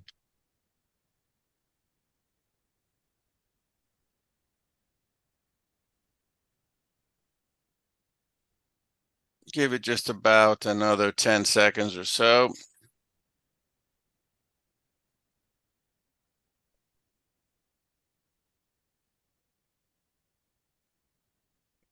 All right, let's close that out and let's move on now to our questions.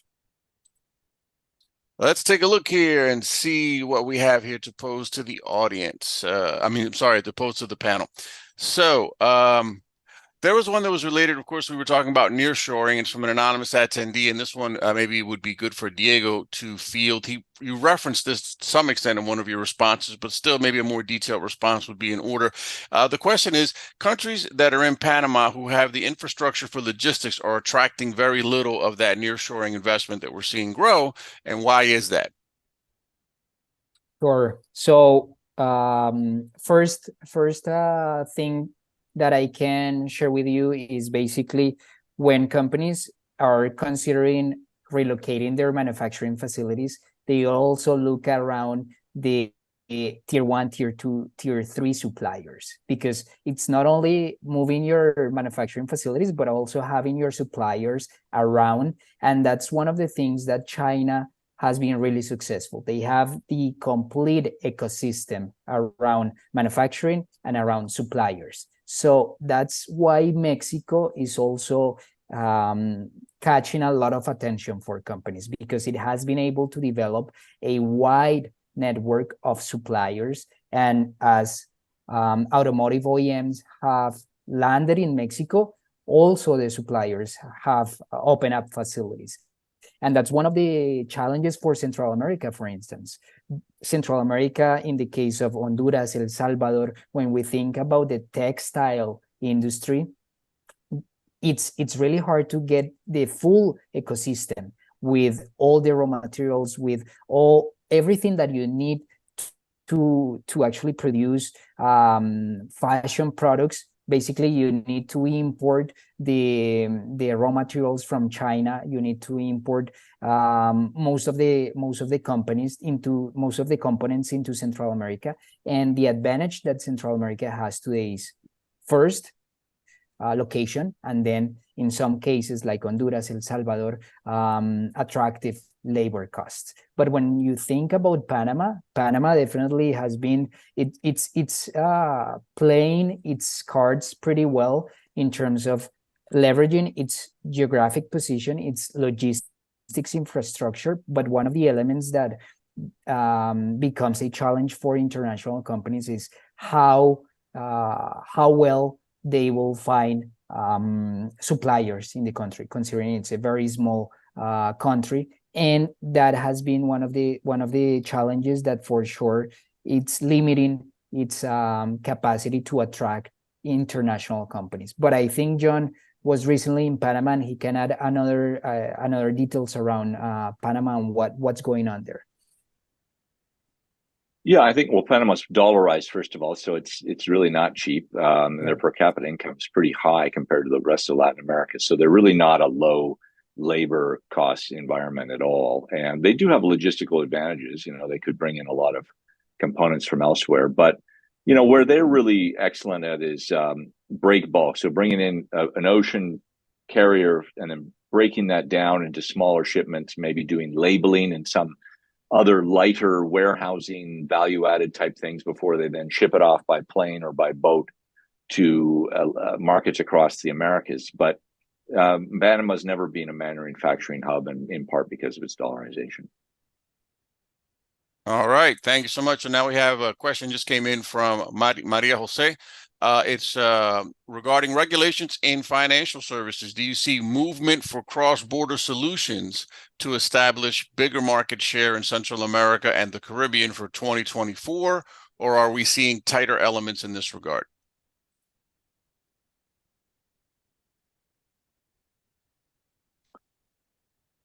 Lindsay, did you want to answer that?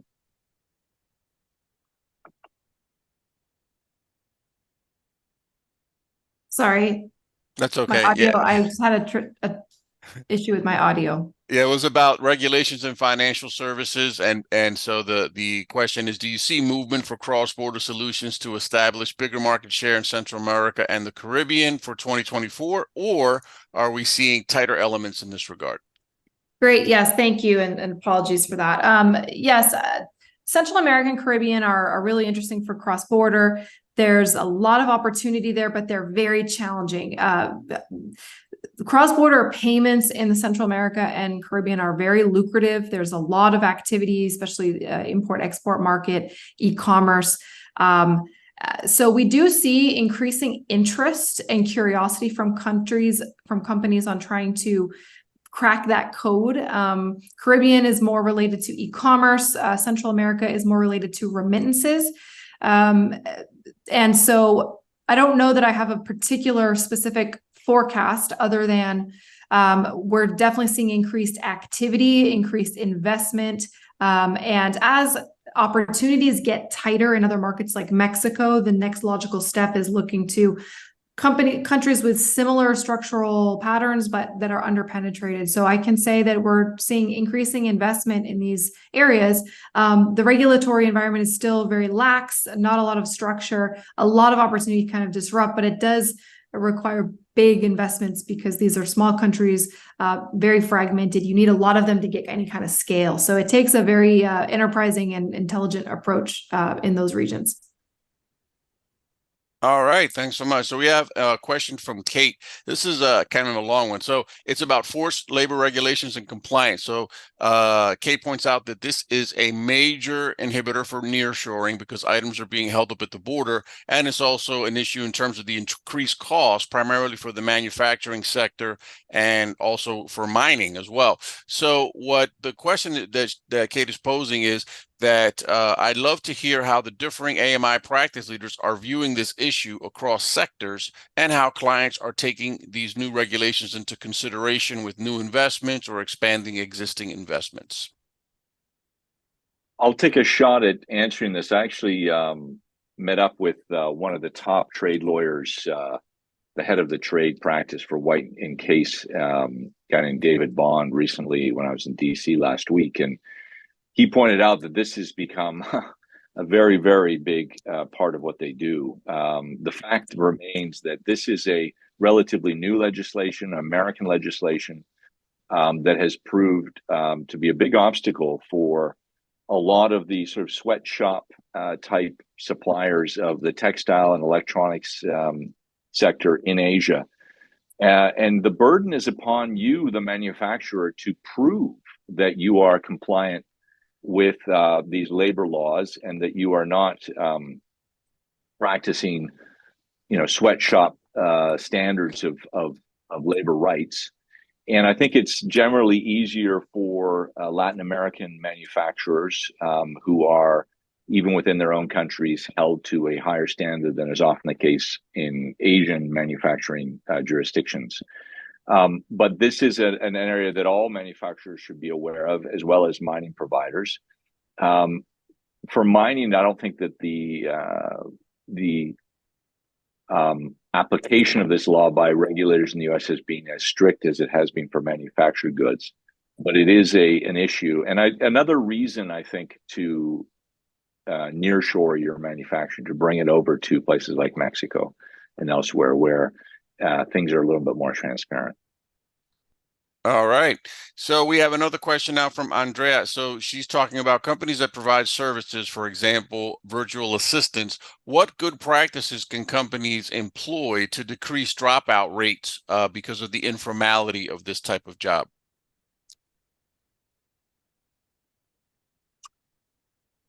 That's really more of an HR question, but our own company, going back several years now, has full-time contractors operating in 7 different countries. And now with the expansion of PCMI globally, that will rise to about 30 countries. And these people don't walk into the same office as everyone else. And so it's really important that you remain engaged with them, whether it's Zoom calls, whether it's personal calls. But it's keeping people motivated, keeping people aligned, keeping people marching to the same tune. It requires engagement and contact. And that's the same whether they're all under one roof or scattered across the world. I don't think it's any secret to it, but companies need to build that into their management time, to take that time to make that personal connection to people on a regular basis. And I would add to that point, John, also creating incentives. Because as you mentioned, the example in our company, sometimes you need to reward those really good employees, and you need to create incentives for the good performers.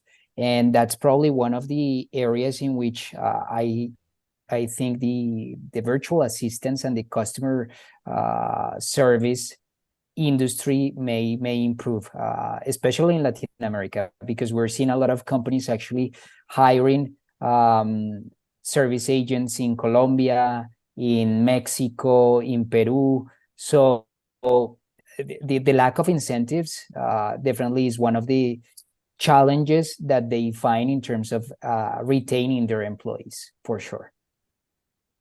All right, thanks, Diego. And since you were just speaking there, I do have a question that's directly for you. It comes from Steven. So he is asking you, Diego, is there any interest in developing or expanding rail transport in the region?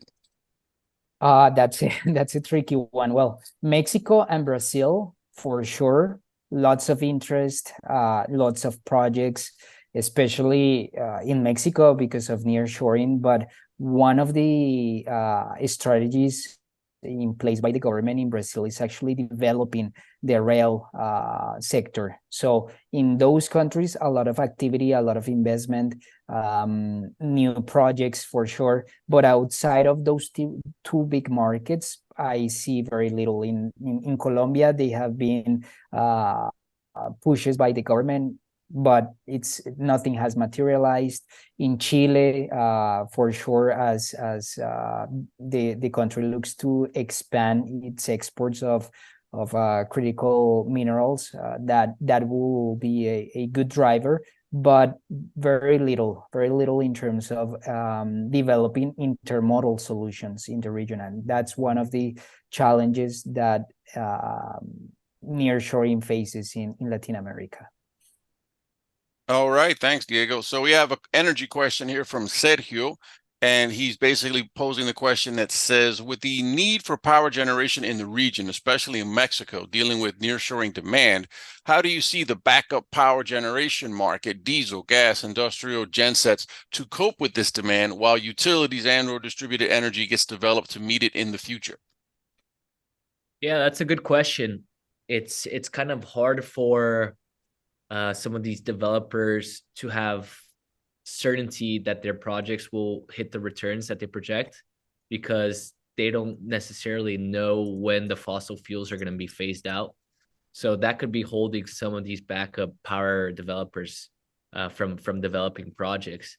But the reality is that clean energy, like I mentioned, and storage are not moving fast enough in Latin America. In Mexico, that's definitely the case. In other Central American countries too. So you will need both backup and firm power that's going to be mostly provided through natural gas. It's cleaner than coal and heavy fuel oil, and it still provides that 24/7 power that you need for factories. So in short, I think that the backup power generation market is still going to be strong. It's still going to be a market for it. And I don't see it, going away anytime soon. All right, thank you very much. So we have one from an anonymous attendee that's focused on AI. So it seems to me AI development within the next decade could revolutionize production, and perhaps this win in increased exports could be short-lived. How do you see AI interacting with production and the long-term competitive potential for LATAM?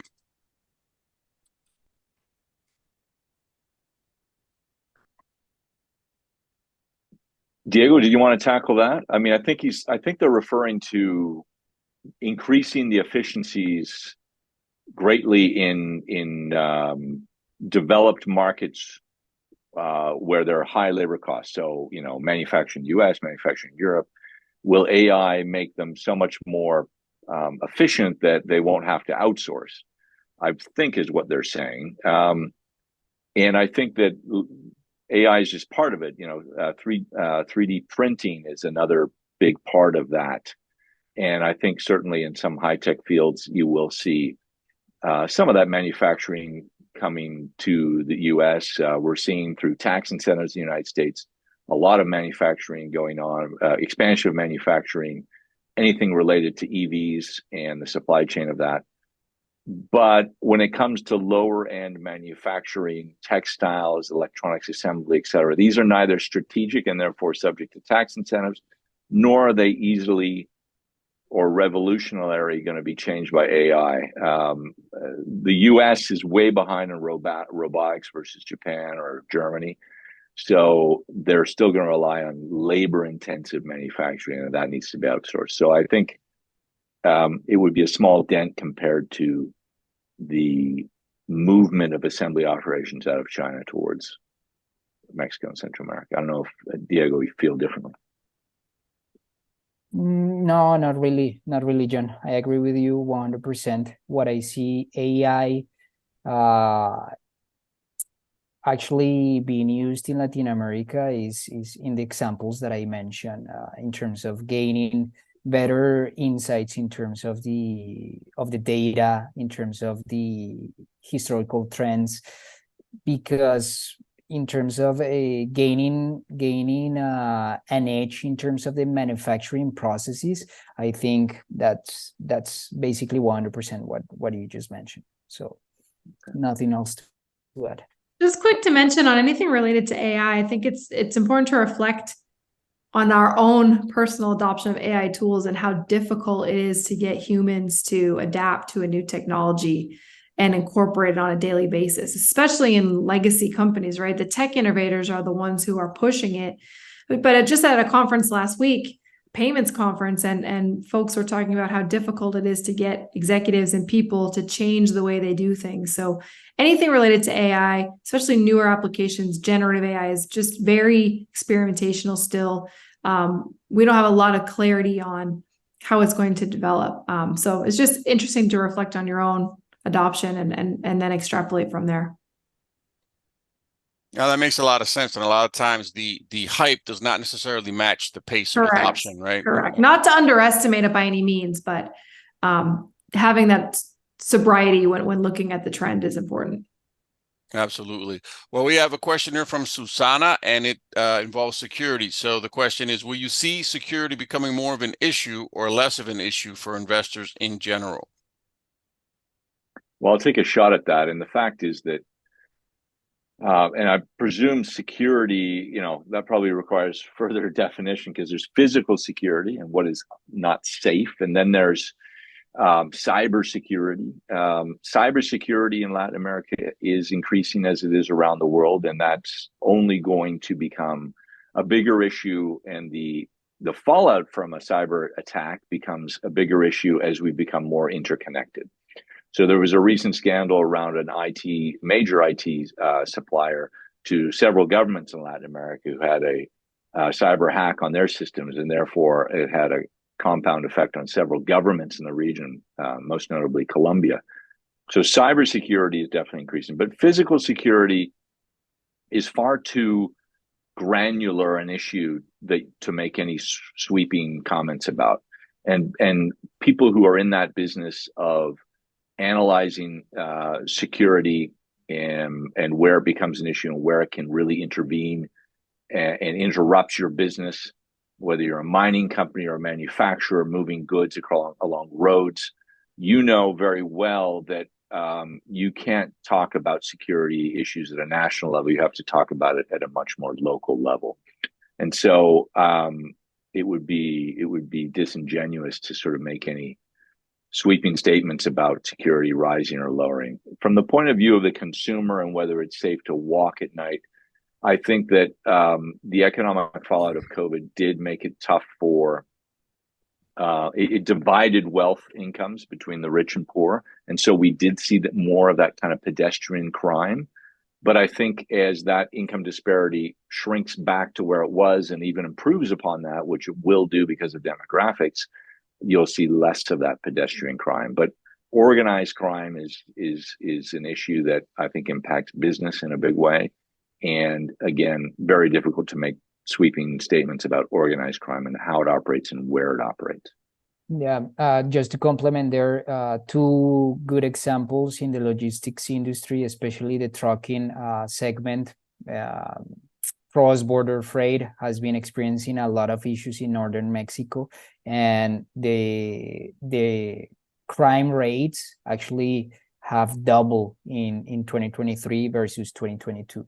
And I was very surprised to see the same trend in Chile, actually, in the port of San Antonio. So some companies have stopped the movement of freight between 11 p.m. and 5 a.m. because of those incidents. So it's especially for the logistics industry is a situation that needs to be, and it's becoming one of those elements that are being closely followed by supply chain leaders and by the board. How my operations are secured in when I'm making investments. So that's something that definitely surprised me in the case of Chile in a recent article that we posted. So.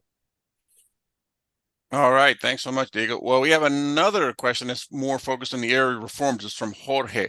He poses the question, what kinds of structural reforms do you think will be made in Latin America to help the economy grow over the next 5 years? I can speak to that one from a financial perspective and payments. A lot of these structural reforms have already taken place, and it's kind of the theme of the year and will continue to be so. But revamping payment networks, enabling real-time, instant, faster payments, both for retail and wholesale payments, already present and has really overhauled the Brazilian economy, and is starting to take place all around the region. That, combined with the enablement of open banking and open data, these two reforms, what they do is work to enable money and information to move faster and be more accessible to everyone.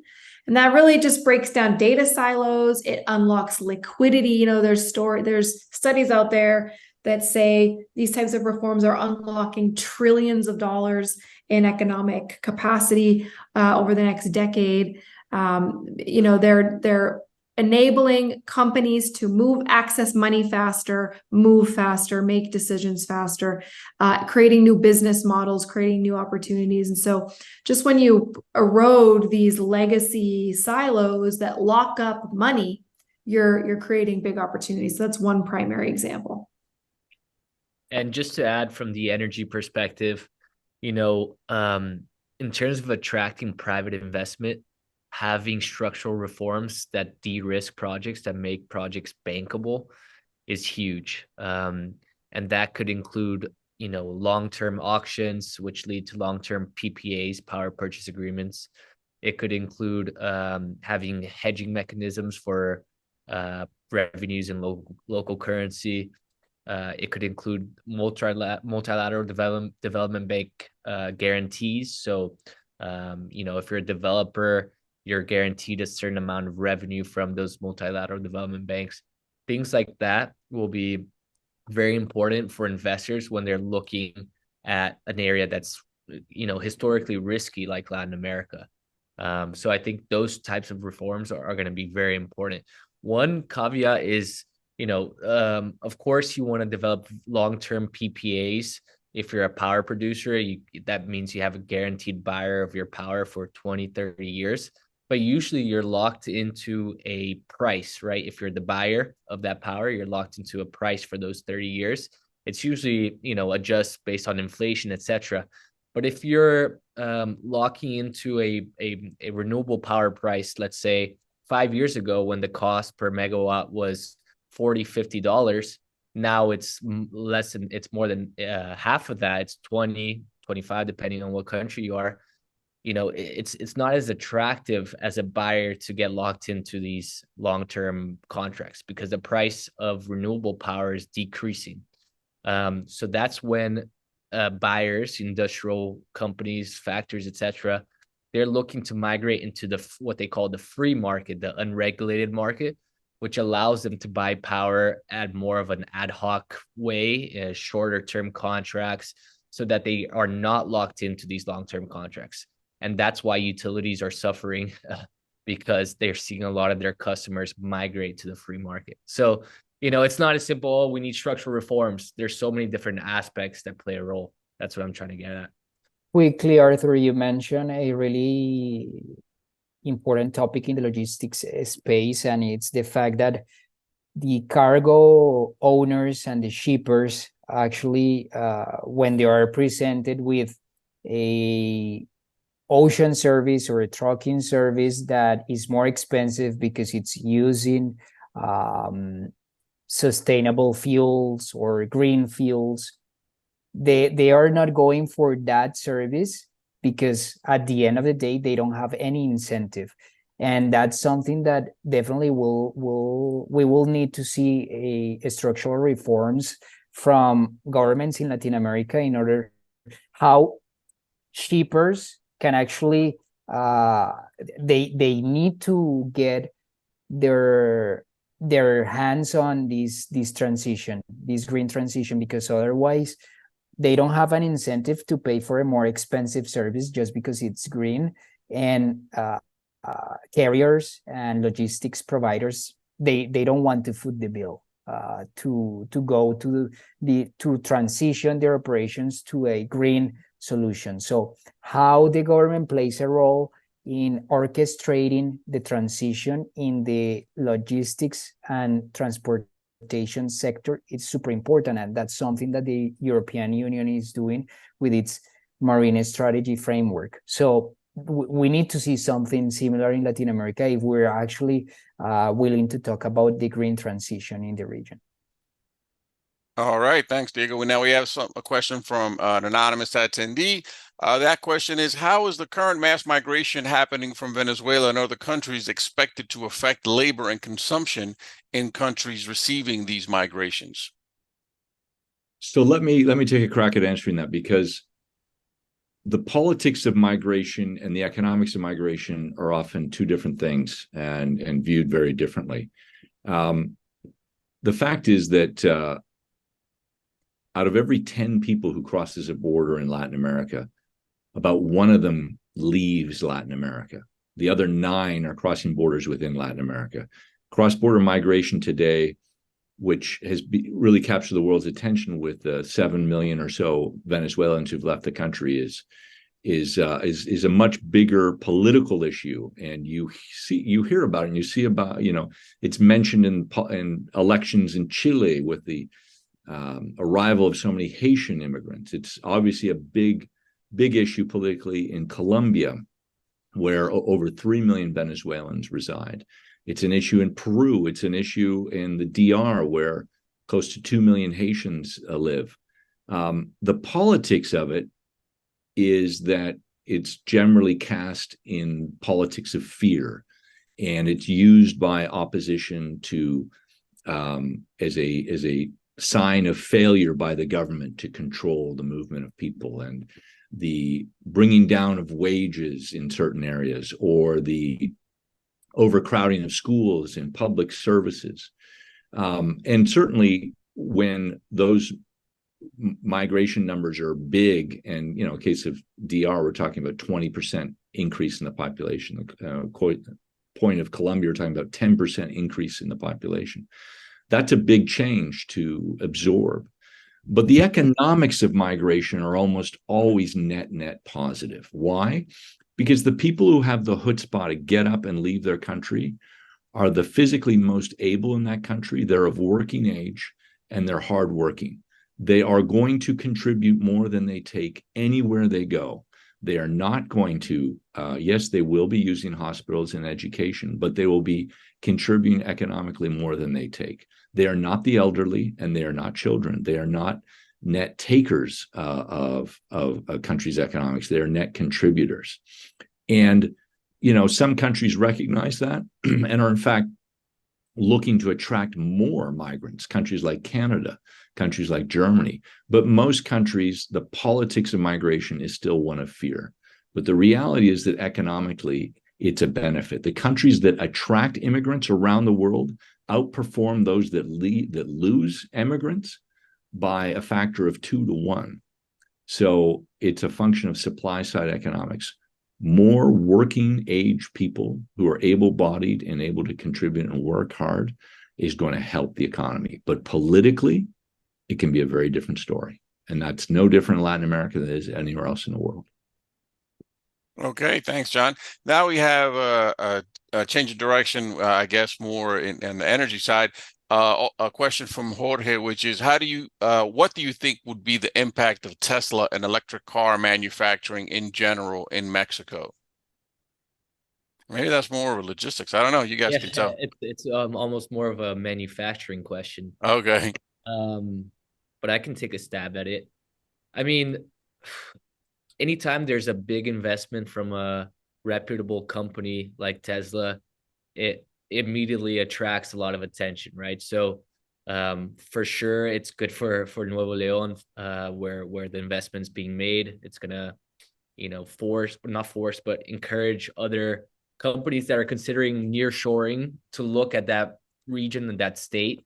So that's always a positive. I think with Tesla, there's still the issue of being able to access clean and affordable electricity. Since they're in the north of Mexico, they have access to very cheap gas from the US.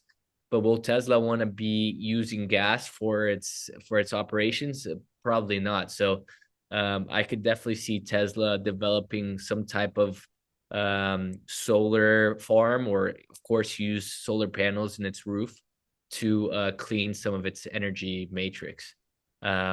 But yeah, that's kind of just from the energy perspective, but there's a lot to it from the manufacturing side. Adding to Arthur's comments from my point of view in logistics and industry, it's one question that I received in the past and made me think a lot about what's going to be a transition in Mexico around vehicle manufacturing, because Mexico is in the top 5 producers of vehicles, but internal combustion engines, and how the country can actually transition towards the production of electric vehicles. We have now investments from Tesla, from BMW, and when we think about that, the manufacturing of an electric vehicle requires less parts, but it's more high tech in terms of all the parts that you need. It's definitely a step forward for Mexico as a country and as a platform for the manufacturing of vehicles, because that was one of the greatest concerns, how the country could evolve in this global transition. But having Tesla, having BMW producing those vehicles and bringing the production ecosystem with suppliers into the country, that's definitely a positive spillover effect for the country and for the manufacturing sector. So that's really a great way in which Mexico is actually adapting to this global trend. All right, thank you, Diego. So we have a different question now, more in the payment sector. From an anonymous attendee asking, how is AI changing the B2B credit risk analysis? Well, I don't know that I have specifics to speak to that unique niche. But AI is and will continue to improve credit issuing through better access to data, smarter decision making, and really algorithms and that can learn and become smarter over time. So, there is a growing and increasingly accessible opportunity for small business lending, in which many small businesses are extremely creditworthy, but just don't have the documentation. It goes back to the conversation we had earlier with John about, issuing credit to the underbanked. That's going to be something that is ripe for the taking. And beyond that, I think there's just a long way to go. We still have a lot to watch and observe, but the general principles of how AI is going to improve credit issuing apply here. All right. Thank you, Lindsay. Now we have a bit of a political question that's kind of specific. It's how do you think Claudia Sheinbaum's presidency will differ from AMLO's? So I'll take a shot at that. First of all, you have to understand that although she comes from the same party, the Morena party, as AMLO, as has been the tradition in Mexico going all the way back to the revolution, each sexenio, and again, a leader in Mexico can only serve one term. And for many years, they were from the same party, but each sexenio is really largely dictated by the strategy that's formulated by that new president. And which that strategy, in the case of AMLO, was, I think, very much influenced by his own political history. He came to power really riding a wave of such popular appeal. He created a party from nothing. And so it was his personality that really influenced whatever strategy and actions have been taken over the last 5 years. I think that Sheinbaum is a different type of leader. She's been a very capable mayor of Mexico City, but she's a more collaborative leader than AMLO is by nature. And I was in a high-level dinner conversation in Mexico City a few weeks ago.